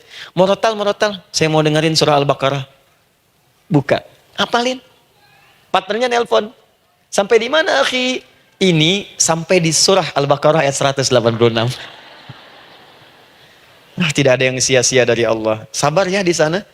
Ya, atau kita bisa koneksikan dari sini apa yang bisa saya selesaikan sekarang di sini sehingga sampai sana kita tinggal kesimpulan saja. Tenang hatinya. Gak ada berasak, berusuk, gelisah gini, telepon sana sini, klaksonin. Dasar lampu merah, lama, birunya sebentar. Padahal biru nggak ada, yang ada hijau kan. Lama. Jadi kalau sudah begitu enak, Bu. Yang perempuan ada di Quran Maryam. Maryam kan perempuan. Dan Maryam itu bukan nabi, bukan rasul. Ingin memberikan pesan kepada ibu, perempuan dimanapun. Tidak harus jadi nabi supaya doa cepat dikabulkan. Tidak harus menjadi rasul. Ini Maryam bukan nabi, bukan rasul. Tapi dia ini luar biasa. Sebelum dipanggil, udah datang. Zikirnya tak terlukiskan. Mohon kepada Allahnya luar biasa. Menjaga diri dari hal yang dilarang oleh Allah. Apa hasilnya? Sebelum diberikan bahkan oleh pamannya, sudah ada kebutuhannya. Quran surah ketiga ayat 37. Kullama dakhala 'alaiha Zakaria al-mihraba wajada 'indaha rizqa. Setiap pamannya mau memberikan kebutuhan Maryam sudah ada di dalamnya, Bu. Sudah ada. Itu luar biasa. Mau makan, makanan ada. Mau anggur, anggur ada. Ya. Wah, itu luar biasa, Bu. Jadi bermohon bahkan sebelum waktunya. Sentuhlah ia tepat di hatimu, maka ia akan jadi milikmu untuk selamanya. Itu doa tuh. Aduh, mana-mana. Paham? Tuh. Ini kalau yang standar-standar saja itu biasa. Maka datang sebelum waktunya. Datang. Atau datang pas dipanggil. Standar. Di kalau 4.35 adzan, Allahu Akbar, Allahu Akbar. Ibu bangun. Siap sholat, siap sholat. Itu standar. Yang dulu bahagia. Naikin lagi levelnya. Yang celaka itu ya ini nih. Dipanggil 4.35. Baru bangun 5.34.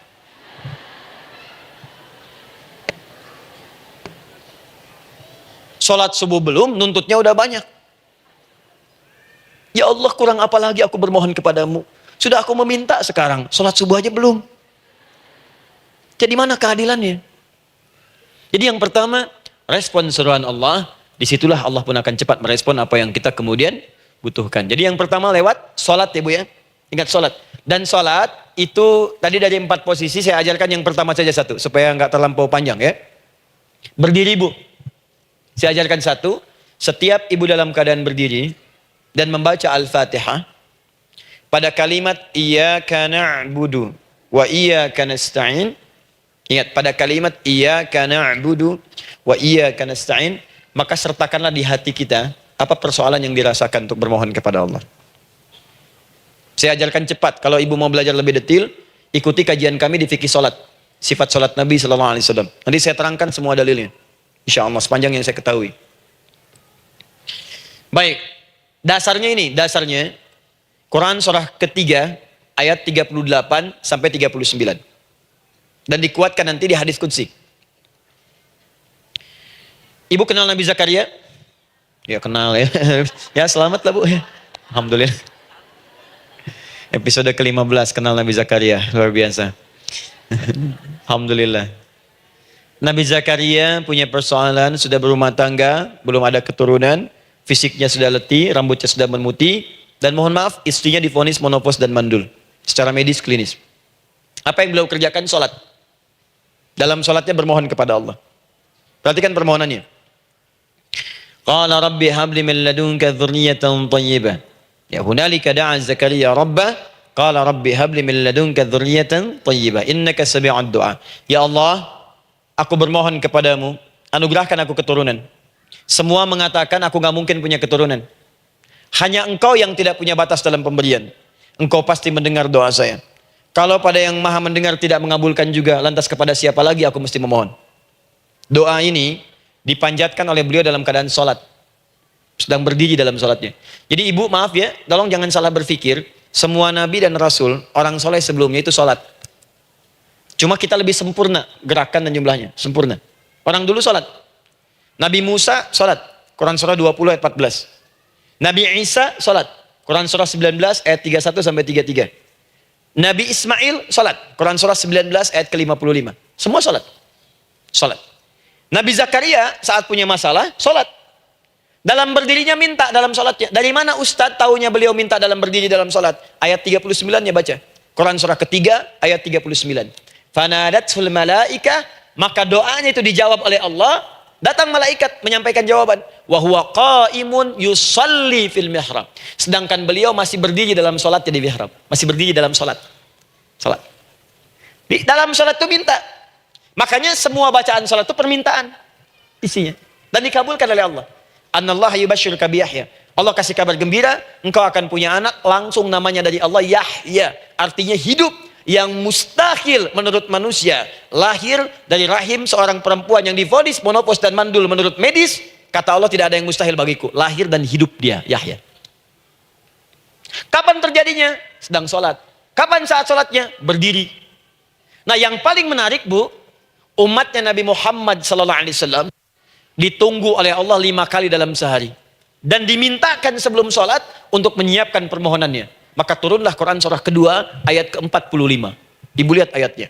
Wasta'inu bis-sabri was-salah. Bahkan ditegaskan lagi. Di Quran surah kedua ayat 153. Paling kanan sebelah bawah. Ya ayyuhalladzina amanu ista'inu bis-sabri was-salah. Yang pertama, nggak pakai panggilan iman. Wasta'inu, kata Allah, hei, kalau kamu punya masalah, jangan mengeluh, jangan berkeluh kesah, jangan terlampau banyak gelisah, cepat siapkan dirimu untuk menunaikan sholat. Siapkan permohonanmu, minta kepada aku lewat sholat. Kalau belum yakin, disebutkan imannya. Ya ayyuhalladzina amanu, hei orang-orang yang masih merasa punya iman, katanya punya iman. Jadi kalau ibu nggak mau minta lewat sholat, dipertanyakan imannya. Kamu punya iman gak? Kata Allah. Yakin gak dengan saya? Kalau punya masalah jangan mengeluh. Datang pada saya minta. Lewat sholat, saya panggil sholat minta. Kalau masih merasa punya iman. Tuh, iman kita tuh dipertaruhkan di situ. Nah sekarang, saya berikan rumus bahasanya. Allah memanggil kita dengan bentuk jama, perintah jama. Wasta'inu. Wasta'inu. Itu bentuk perintah. Wasta'inu, bentuk perintah.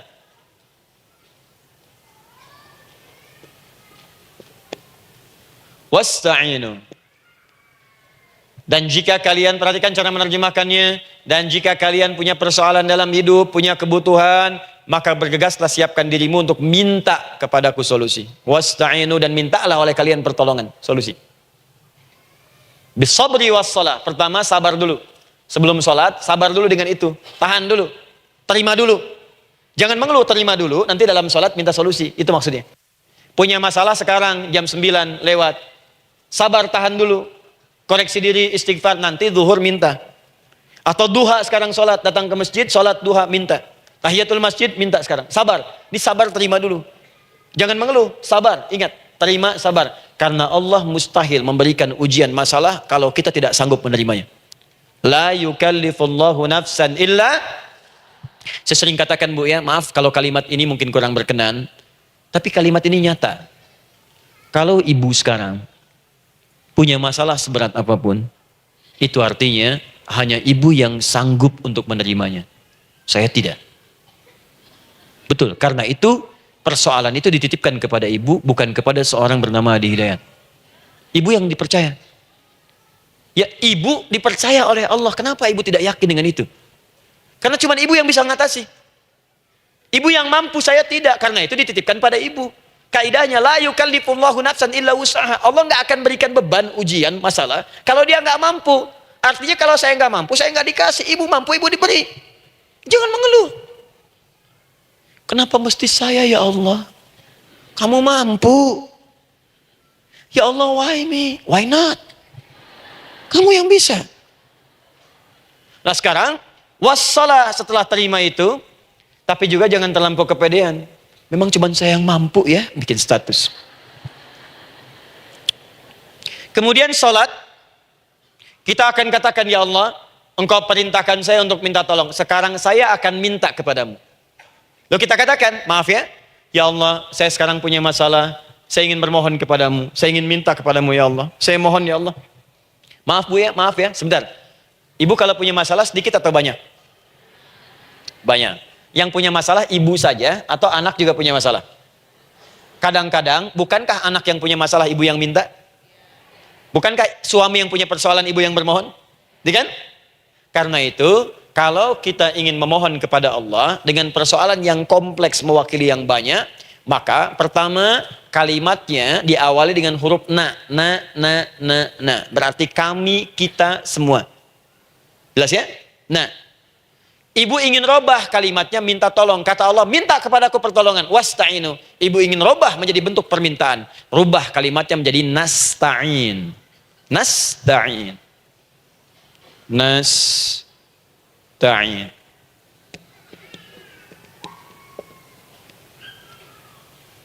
Wasta'inu nasta'in. Minta kepada siapa tadi? Allah. Boleh minta kepada selain Allah? Tidak. Hanya kepada Allah saja? Hanya kepada Allah saja. Hanya kepadamu ya Allah. Tidak kepada yang lain. Maka kalimatnya menjadi iyyaka. Iyyaka. Hanya kepadamu saja ya Allah. Engkau berjanji, kalau ada masalah minta aku berikan. Sekarang hanya kepadamu saja ya Allah, aku bermohon. Maka kalimatnya namanya iyyaka nasta'in. Sekarang saya tanya kepada ibu, apakah dalam sholat ibu membaca kalimat iyyaka nasta'in? Tuh. Saya mau tanya, ibu bacanya saat ruku atau saat sujud? Berdiri. Gak ada orang ruku baca kalimat ini. Allahu Akbar, iyyaka na'budu wa iyyaka nasta'in. Berdiri. Iyyaka na'budu wa sekarang saya bacakan hadis qudsinya. Tersambung dari Nabi sallallahu alaihi wasallam. Qala Rasulullah sallallahu alaihi wasallam, qala Allah azza wa jalla. Allah langsung yang berfirman lewat hadis qudsi. Perhatikan bahasanya.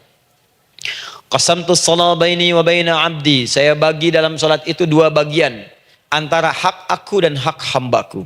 Wali 'abdi ma sa'ala. Dan jika benar hambaku menunaikan kewajibannya dengan baik, menjaga hak-hak aku, maka pada saat itu apapun yang dia minta dalam salat aku akan berikan. Apapun. Kapan itu terjadi? Perhatikan kalimatnya. Idza qala al-'abdu, kalau hamba mulai membaca dalam salatnya, alhamdulillahi rabbil alamin. Alhamdulillahi rabbil alamin. Qala Allah azza wa jalla, seketika Allah menjawab, hamadani 'abdi, hambaku sedang memujiku. Ibu ingat baik-baik Bu ya. Ingat baik-baik. Setiap ibu baca Al-Fatihah dalam salat itu Allah memperhatikan dan menjawab bacaan ibu. Tadi masih ingat ketika saya katakan wa idza sa'alaka 'ibadi anni fa inni qarib, Allah itu dekat. Ya. Wa idza qala al-'abdu ar-rahmanir rahim, kalau hamba melanjutkan ar-rahmanir rahim, qala Allah azza wa jalla, Allah langsung menjawab athna 'alayya 'abdi, hambaku sedang menyanjungku.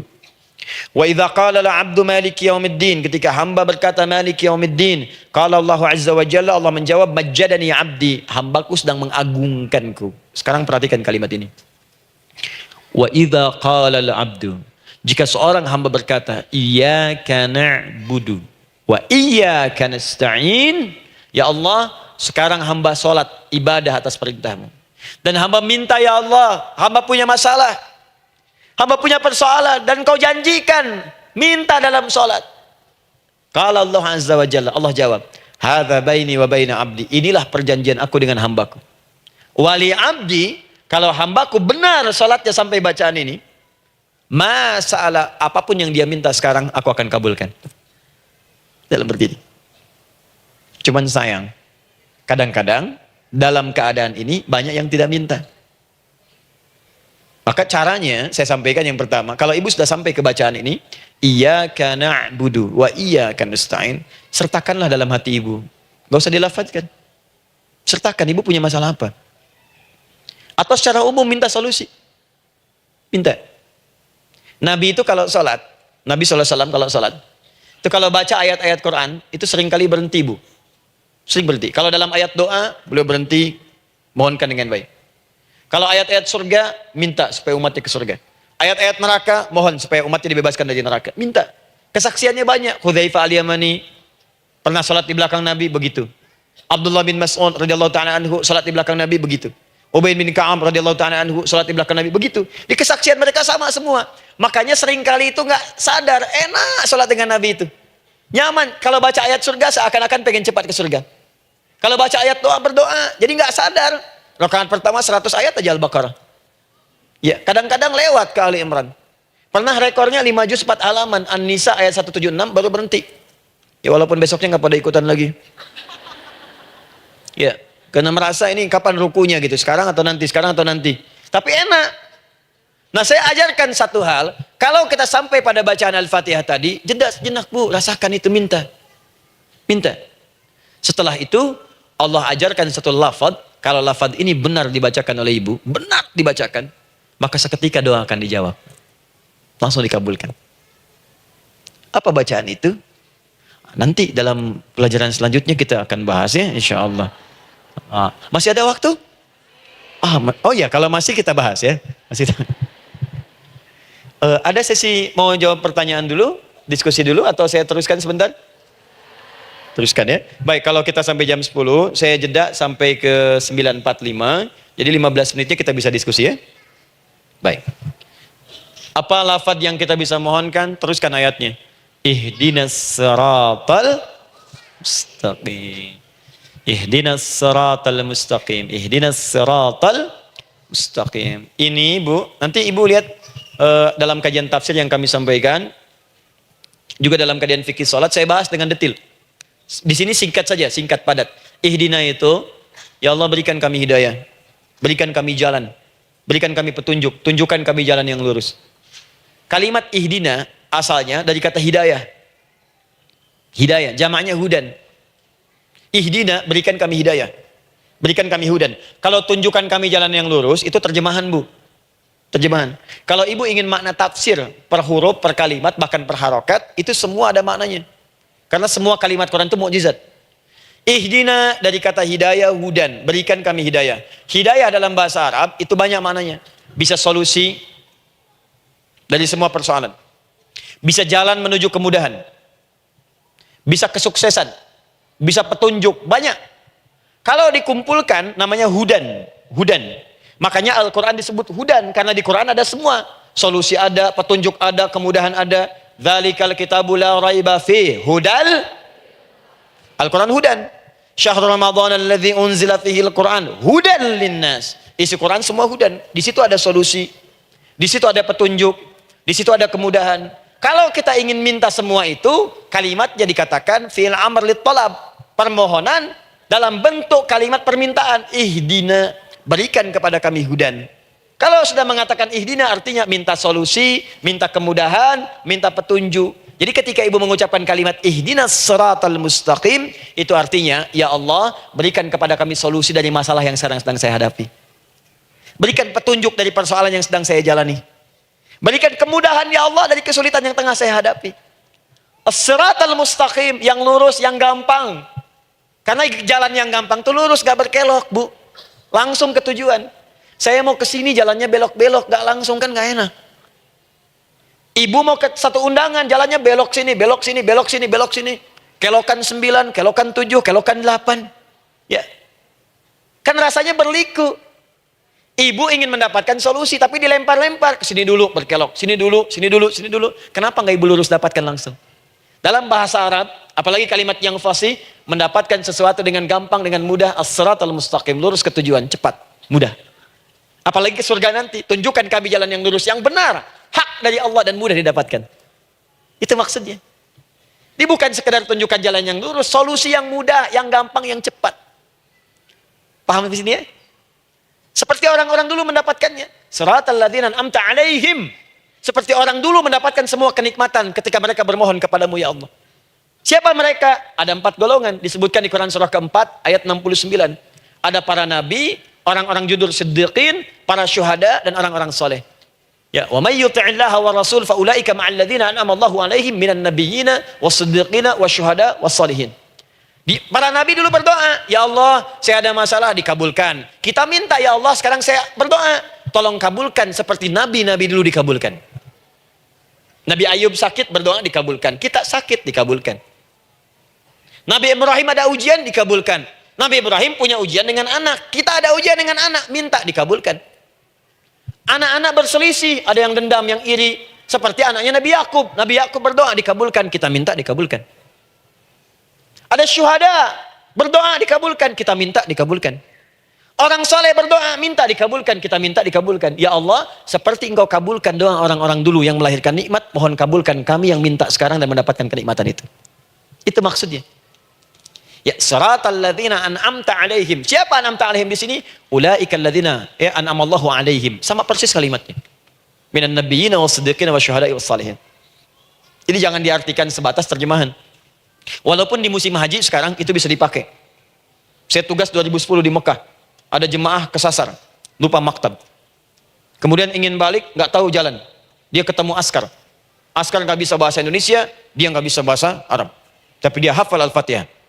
Datang kepada askar, dia tunjukkan gelangnya. Pak, ihdinas siratal mustaqim. Tunjukkan saya jalan yang lurus.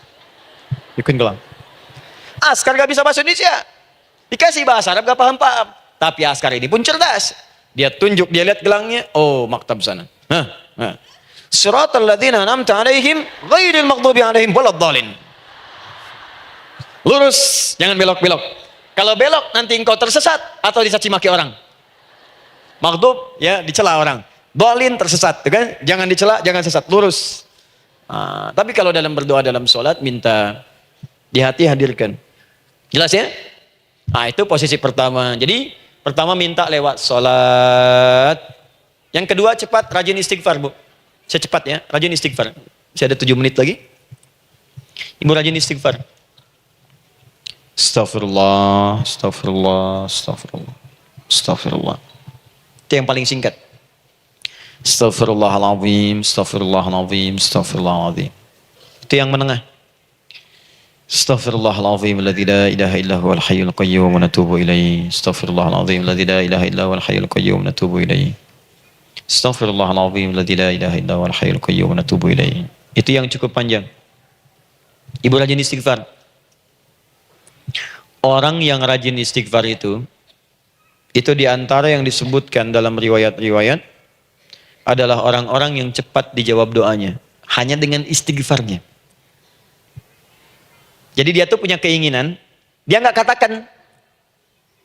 Jadi keinginan di benaknya dia, terus dia istighfar. Astagfirullah, astagfirullah, astagfirullah. Itu kalau benar rajin istighfar, seketika dikabulkan. Cepat. Ada seorang yang hidup, ini tukang roti. Di zaman Imam Ahmad bin Hanbal. Saya pernah kisahkan ini di beberapa keadaan.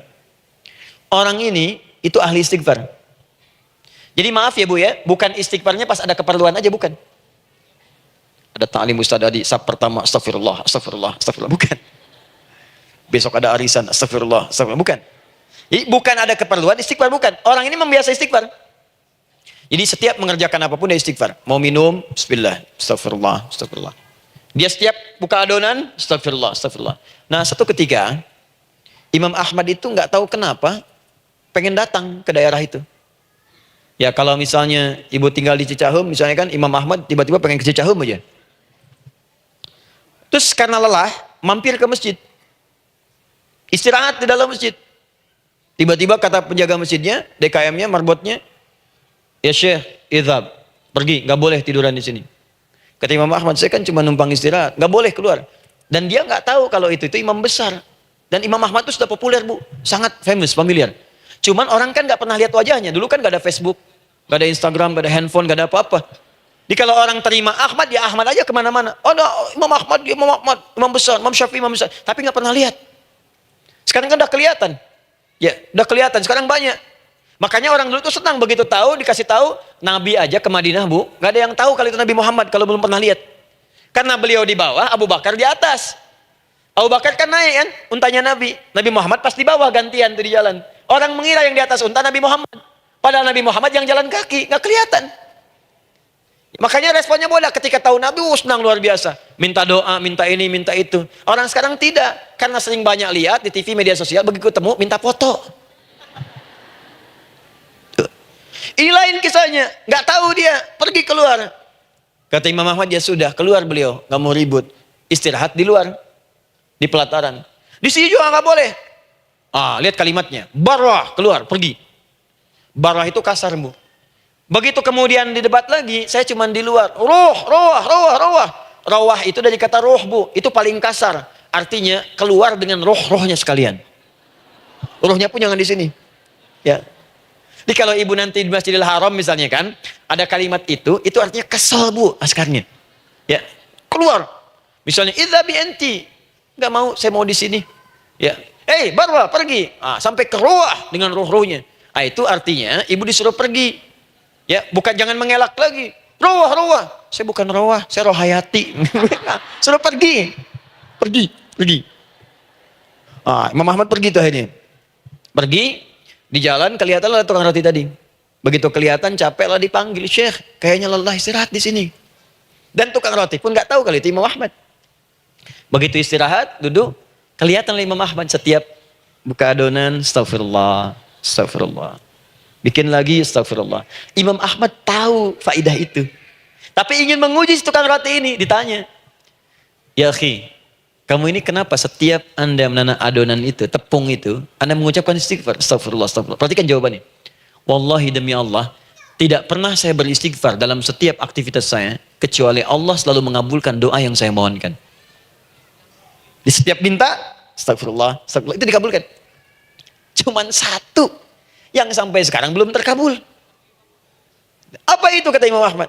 Saya ini selalu bermohon kepada Allah, ya Allah, mohon sebelum saya wafat atau setelah ia wafat, pertemukan saya ya Allah dengan Imam Ahmad bin Hambal. Sebelum saya yang wafat atau wafat Imam Ahmad. Kata Imam Ahmad, astagfirullah. Allahu Akbar. Itu mungkin yang memperjalankan saya kemari. Tiba-tiba pengen ke sini, sampai diusir keluar dari rumah Allah dari masjid, sampai di sini karena istighfar Anda. Sayalah Imam Ahmad bin Hambal. Astagfirullah. Imam Ahmad ke situ datang. Tolong jangan lakukan pada saya. Salah di hidayat ya Allah. Astagfirullah. Saya jawab lagi dari sana. La haula wala quwata illa billah. Ini istighfar. Nah, kapan istighfar yang baik? Istighfar yang baik dilakukan setelah tahajud sebelum fajar. Saya ulang ya.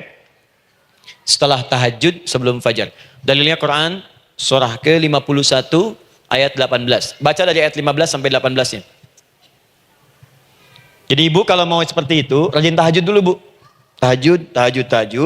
Setelah itu biasakan istighfar. Itu latihan dulu, itu baru latihan. Ingat ya, istighfar menjelang fajar di waktu sahar, itu baru latihan. Astagfirullah. Nanti kalau sudah banyak latihan, ibu akan refleks. Mau duduk masuk mobil, astagfirullah. Duduk mau makan, astagfirullah. Ya, kadang-kadang ibu mau ambil handphone, astagfirullah. Itu refleks di lisan kita keluar.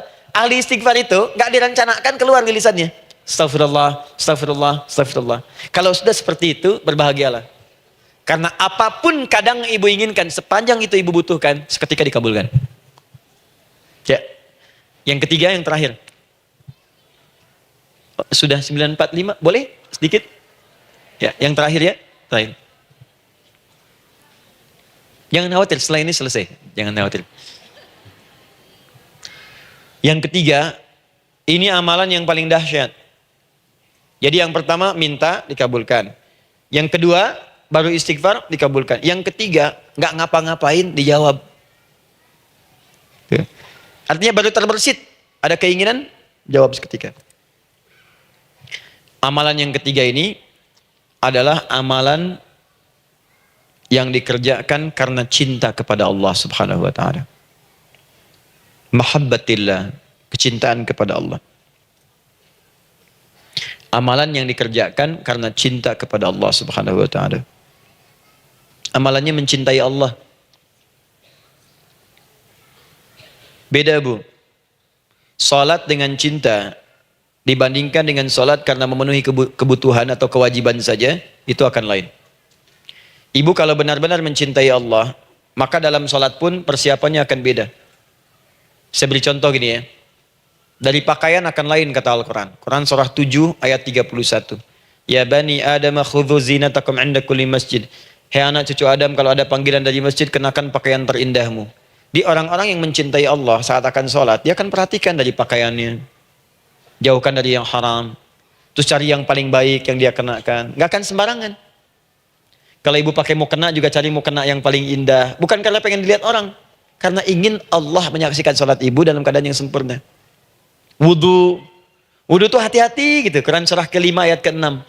Ya ayyuhalladzina amanu idza qumtum ila shalah faghsilu wujuhakum wa aydiyakum ilal marafiq wamsahu bi ru'usikum wa arjulakum ilal ka'bain. Jadi kalau ada orang beriman mencintai Allah, mau salat dia mau wudu, wudunya enggak akan sembarangan, Bu. Cuman basuh. Ya, bagian kepala juga harusnya kepala, dia rambut, takut selesai. Sampai ke kaki cuma disodorkan di keran, beres. Itu sih anak kecil juga bisa. Orang ini lain. Dia akan pelan-pelan dilihat secara sempurna. Hati-hati, mesti kerjakan karena Allah, karena ingin baik. Kalau orang sholat hanya kebutuhan saja, maka yang penting dia takbir sampai salam selesai. Tapi ini tidak, dia akan pelajari bagaimana Nabi mengajarkan sholat yang benar. Bagaimana bacaan saya benar. Dia belajar ngaji supaya benar bacaan Fatihahnya. Dia belajar dengan baik supaya khusyuk di dalam sholatnya. Dia pahami satu-satu. Apa artinya Allahu Akbar? Apa artinya Subhana Rabbiyal Azim? Apa artinya Subhana Rabbiyal A'la? Apa artinya Sami Allahu liman hamidah? Dipahami. Di begitu dia sholat dan baru takbir sudah paham isinya. Jika ada orang seperti ini, dia mengerjakan apa yang Allah perintahkan karena cinta dengan Allah. Dia berzakat karena ingin mencintai Allah. Dia berinfak karena cinta dengan Allah, bukan karena uangnya. Pokoknya kalau orang cinta itu, Bu, setiap pecinta dia akan memberikan apapun pada yang dicintai. Walaupun tadi minta. Dan pecinta itu sifatnya, kalau yang dicintainya senang sesuatu, akan otomatis ikut senang. Ibu misalnya senang ya dengan pasangan sebelum menikah. Pasangan senang kucing, ibu akan terpaksa senang kucing. Ibu cinta dengan anak, semua akan diikuti apa yang diinginkan. Seperti itu, cinta itu butuh pembuktian. Karena itu sering saya katakan pada akhwat ya yang belum menikah, yang masih muda-muda belum menikah, cinta itu butuh pembuktian. Jadi jangan percaya kalau ada orang yang bicara di lisannya nggak ada buktinya. Aku akan seperti Dilan membawamu dalam motorku. Katakan padanya, aku tak butuh dengan rayuan kata-katamu. Itu hanya angin surga. Yang kubutuhkan, tuliskan namaku di buku nikah kita. Wah, catat. Itu caranya. Main ke Taman Dilan, cuman boncengan. Seakan dunia milik berdua, yang lain nggak ada. Gombal. Udah ya? Jelas? Jadi amalan yang ketiga ini kerjakan karena Allah. Saya mau contohkan satu. Ibu pernah dengar Imam Malik bin Anas? Pernah ya? Gurunya Al-Imam Asy-Syafi'i, Imam Malik bin Anas, lahir di kisaran tahun 94-95 Hijrah. Siap, Kang Dan. Baik, ini terakhir nih, saya tutup nih. Benar-benar terakhir, betul-betul. 10 menit lagi kalau ada nanti tanya jawab, sedikit. Imam Malik ini, Bu, itu Masya Allah. Saking cinta pada Allah dan Rasul, itu tidak pernah, jangankan sholat. Dalam beliau memberikan fatwa pun, akan mencari pakaian yang paling bagus. Paling indah. Dan beliau menjaga adab dalam menyampaikan kalimat Nabi pun, itu luar biasa. Sampai satu kali pernah pakai jubah bagus, indah, ada lebah menyengat di kepalanya, sedang menyampaikan hadis, saking hormatnya terhadap hadis Nabi, lebah itu dibiarkan menyengatnya. Enggak mau memutus kalimat Nabi, hadis Nabi, hanya untuk mengusir lebah, dibiarkan sampai tersengat. Apa yang Allah berikan kepada beliau? Allahu Akbar. Satu kali, singkat, berdiskusi dengan muridnya Imam Asy-Syafi'i. Kata Imam Asy-Syafi'i, ya guru, setahu saya rizki itu dicari dulu, baru dikasih. Imam Malik lebih tinggi ilmunya pada saat itu. Beliau tahu ada 8 jenis rizki. Ya Syafi'i, ada rizki yang tidak perlu dicari, Allah berikan. Wah, berdebat tuh, sampai berpisah. Setelah itu, secara singkat, Imam Asy-Syafi'i lewat di kebun anggur sedang panen anggur besar. Tiba-tiba tergerak untuk membantu, datang ke situ, bantu.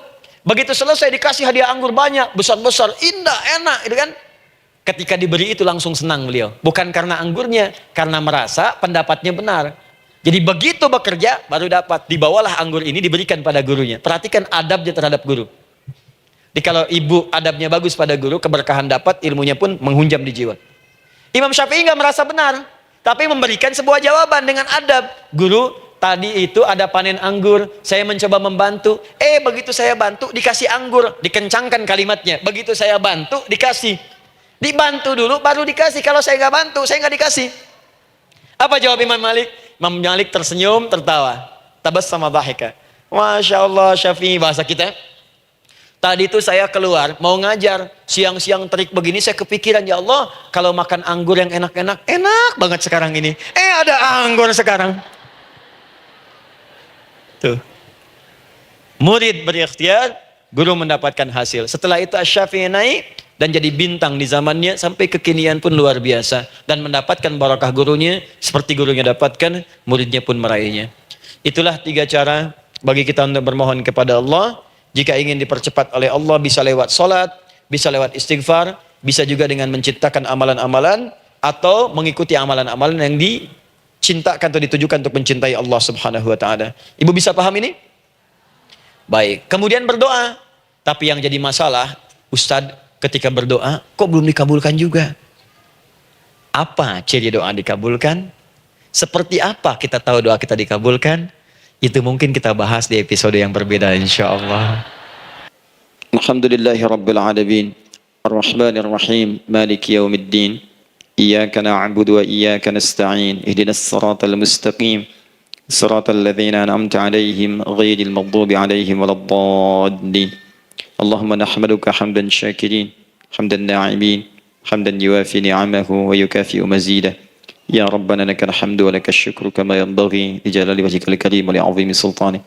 Allahumma salli wa sallim barik ala rasulikal karim, nabiyyikal amin, sayyidina Muhammadin wa ala alihi wa sahbihi wa ummatihi ila yaumiddin. Allahumma Rabbana yal ghafur rahim, la tada' lana fi maqamina hadha fi kulli maqamin dhanban illa ghafartah. Duhai Allah, kami bermohon kepadamu, Engkau yang maha pengampun, Engkau yang maha penghapus segala dosa.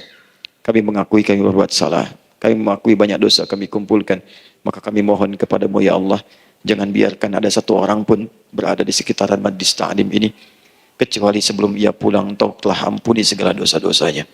Engkau telah gugurkan dan hapuskan segala dosa-dosanya. Wala hamman illa farajtah. Ya Allah, jika ada satu orang pun di antara jamaah saat ini yang merasakan kegelisahan dalam hatinya, jangan biarkan dia meninggalkan area majlis ta'lim ini, kecuali Engkau telah tenangkan keadaan hatinya. Allahumma wala maridan illa syafaitah. Jika ada di antara kami yang tengah Engkau uji dengan penyakit seberat apapun, maka mohon angkat dan sembuhkan segala penyakitnya. Allahumma wala dainan illa qadaitah. Ya Allah, jika ada di antara kami yang berat hidupnya karena lilitan utang piutang, terjebak riba dan sejenisnya, maka mohon ya Allah dengan keikhlasan amalannya, mohon angkat dan berikan rizki limpah terlimpah kepada yang untuk melunasi utang-utang dan terbebas dari lilitan riba dan semacamnya. Allahumma ya arhamar rahimin. Allahumma tubna ilaika min kullil ma'asi. Ya Allah, kami ingin memperbaiki diri kami. Kami bertobat dari segala maksiat yang pernah kami kerjakan. Allahumma asli ahwalana ma yuqarribuna ila ridhak. Ya Allah, kami bermohon kepadamu, mulai hari ini, mohon bimbing kami untuk memperbaiki diri, supaya kami bisa lebih dekat denganmu ya Allah. Allahumma asli azwajana. Ya Allah, kami mohon sayangi dan perbaiki ya Allah akhlak suami-suami kami. Ya Allah, mohon bimbing suami-suami kami jadi suami yang baik, membimbing keluarga menjadi keluarga yang saleh. Allahumma ya Allah, Allahumma arsyad wa aslih ya Allah azwajana, zawjatina. Ya Allah, demikian dengan istri-istri kami ya Allah. Jadikan mereka perempuan-perempuan yang salihah, bimbing menjadi ibu-ibu yang baik. Allahumma abnana, auladana, dzurriyyatina. Allahumma aslih lahum ya arhamar rahimin yakunu salihin, liyakunu su'ada fid dunya wal akhirah. Ya Allah, anak-anak kami, cucu-cucu kami khawatir berpisah dengan mereka di akhirat nanti. Kami mohon ya Allah, jika memang ada maksiat yang mereka kerjakan karena dosa-dosa kami mohon ampun ya Allah. Perbaiki anak-anak kami, bimbing cucu-cucu kami ya Allah. Jadikan mereka anak-anak saleh, anak-anak yang bisa memberikan mahkota kepada kami di akhirat ya arhamar rahimin. Kami malu dengan anak orang lain yang telah hafal Al-Quran. Kami malu dengan anak orang lain yang telah mampu tahajud. Kami malu dengan anak orang lain yang telah bisa membaca Al-Quran dengan baik. Sedangkan anak kami masih sibuk dengan dunia ya Allah. Kami takut bila wafat tidak bisa memberikan petunjuk kepada mereka dengan izin-Mu. Allahumma ya arhamar rahimin. Allahumma idza kana hunalika baqiyati ayyamina faj'al baqiyata ayyamina ya Allah hayatan thayyibah. Duhai Allah, kami bermohon kepadamu, jika memang terbentang masa kehidupan bagi kami sampai dengan hari esok, maka mohon jadikan sisa-sisa hidup kami lebih baik daripada hari-hari yang sebelumnya. وإذا كان هذا اليوم من آخر أيامنا فاجعل يا الله هذا اليوم حسن الخاتمة. Ya Allah, kami mohon, jika memang hari ini adalah hari terakhir kami hidup dan harus kembali kepadamu untuk wafat, mohon jadikan di hari ini kami husnul khatimah. Allahumma qawwi lisanana ila kulli kalimat at-tauhid la ilaha illallah Muhammadur Rasulullah. Ya Allah, kami mohon, jika kelak kami akan wafat, ringankan lisan kami untuk mengucapkan kalimat tauhid la ilaha illallah Muhammadur Rasulullah. Wa ajib kalimatan bi qawlika ya ayyatuhan nafsul mutmainnah irji'i ila rabbika radiyatan mardiyah fadkhuli fi ibadi wadkhuli jannati. Ya Allah, kami mohon kelak nanti dalam sakaratul maut nanti, jika kami bermohon kepadamu dengan kalimat tauhid la ilaha illallah, mohon jawab kalimat kami ya Allah dengan panggilanmu yang indah. Ya ayyatuhan nafsul mutmainnah, hai jiwa yang sudah tenang, irji'i ila rabbika radiyatan mardiyah, hai cepat pulang menghadap kepada Rabbmu, hai cepat pulang menghadap kepada Rabbmu, hai cepat pulang menghadap kepada Rabbmu. Aku ridha dengan semua amalmu, engkau pun akan ridha dengan semua pemberianku. Adkhuli fi ibadi wadkhuli jannati, engkau aku masukkan dalam golongan hambaku, aku siapkan surga untuk menyambutmu. Allahumma ishtaqna bi Rasulillah sallallahu alaihi wasallam. Ya Allah, kami rindu sekali dengan Rasulullah sallallahu alaihi wasallam. Lam na'ish ma'ahu fil hayat wa lam narahu fil manam. Kami belum pernah hidup bersama beliau di dunia, tidak mampu menatapnya di alam mimpi. Maka mohon ya Allah, jangan biarkan kami berpisah dengan Rasulullah di akhirat nanti ya Rabbal Alamin. Jumpakan kami dengan Rasulullah di taman Firdausmu yang paling indah. Allahumma ya arhamar rahimin, Allahumma rizqna yusra ya Allah likullil hujjaj. Ya Allah, anugerahkan kemudahan, kelapangan kepada para jemaah haji yang berhaji tahun ini ya arhamar rahimin. Allahumma taqabbal minhum ya Allah hajjahum, sa'yahum sa'yan mashkura, wa dhanbahum dhanban maghfura, wa tijaratahum tijaratan lan tabur. Ya Allah, jangan sia-siakan pengorbanan fisik mereka, biaya mereka, waktu mereka, tenaga mereka, emosi mereka. Terima haji mereka ya Allah. Jadikan sa'i mereka berhasil, tawaf mereka benar, jadikan seluruh manasik yang Engkau ridhai ya arhamar rahimin. Allahumma ya Allah, rizq rizqan hasanan tayyiban liyahujju kullu man lam yahujj ya arhamar rahimin. Ya Allah, bagi kawan-kawan kami, kerabat kami, saudara kami, tetangga kami yang belum berhaji, maka anugerahkan kemudahan bagi mereka untuk berhaji ya Allah. Anugerahkan kelapangan untuk berhaji ya Allah. Sekalipun memang tidak terbuka kesempatan itu, maka mohon anugerahkan sifat mabrur kepada kami, sekalipun tidak mendapati ibadahnya. Allahumma ya arhamar rahimin. Allahumma rizqna ya Allah nikmatan salihah. Ya Allah, anugerahkan kepada kami nikmat untuk menjadi orang saleh di dunia dan kembali kepadamu di akhirat dalam keadaan saleh.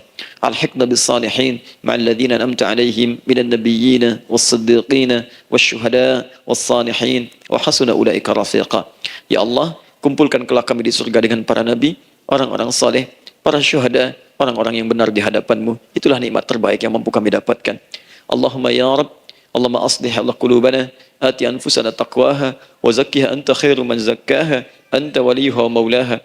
Ya Allah, jika memang kami telah Engkau anggap baik sampai dengan pagi hari ini, maka mohon jaga kami dalam keadaan baik sampai wafat ya Allah. Berikan kami kekuatan untuk istiqamah, jauhkan kami dari pengaruh nafsu ya arhamar rahimin. Ya Allah, jika ada saat ini orang-orang yang menyakiti kami ya Allah, berkhianat kepada kami ya Allah, menzalimi kami, maka mohon ampuni dosa mereka ya Allah. Maafkan mereka ya Allah. Bimbing mereka untuk sadar dan bertobat ya Allah. Titipkan dalam jiwa kami sifat untuk saling menyayangi ya Allah. Titipkan dalam jiwa kami sifat untuk saling memaafkan ya Allah. Titipkan dalam jiwa kami sifat untuk bisa memperhatikan ya Allah. Allahumma ya Rabb, Rabbana atina fid dunya hasanah wa fil akhirati hasanah wa qina adzabannar. Bifadlika subhana rabbika rabbil izzati amma yasifun. Wassalamun alal mursalin wa akhiru da'wana alhamdulillahi rabbil alamin. Sebelum saya akhiri dengan doa kifaratul majlis dan salam, saya ingin ucapkan terima kasih pada seluruhnya untuk ta'lim kita di pagi hari ini. Semoga Allah menerima semuanya dan semoga Allah muliakan. Dan terkhusus juga untuk Kang Daan, terima kasih untuk kali ini dan semoga istiqamah dalam kebaikan dan Masya Allah amin, amin. Beliau menginspirasi dan saya ingin menjadikan juga beliau sahabat dalam kehidupan untuk seluruhnya. Amin. Dan sahabat terbaik selalu memberikan yang terbaik untuk sahabatnya. Karena itu di pagi hari ini saya ingin sampaikan kepada Bapak Ibu sekalian, Bapak mungkin yang hadir, Ibu yang hadir, saya ingin berikan pada sahabat saya satu anugerah yang mungkin Allah titipkan. Saya akan ajak Kang Daan untuk menunaikan ibadah umrah dengan saya di bulan September insya Allah. Saat kami akan berangkat pada tanggal 9 September tahun 2019. Saya kira itu dan semoga bermanfaat insyaallah. Jazakallah khairan. Baik. Semoga Allah muliakan untuk semuanya. Terima kasih.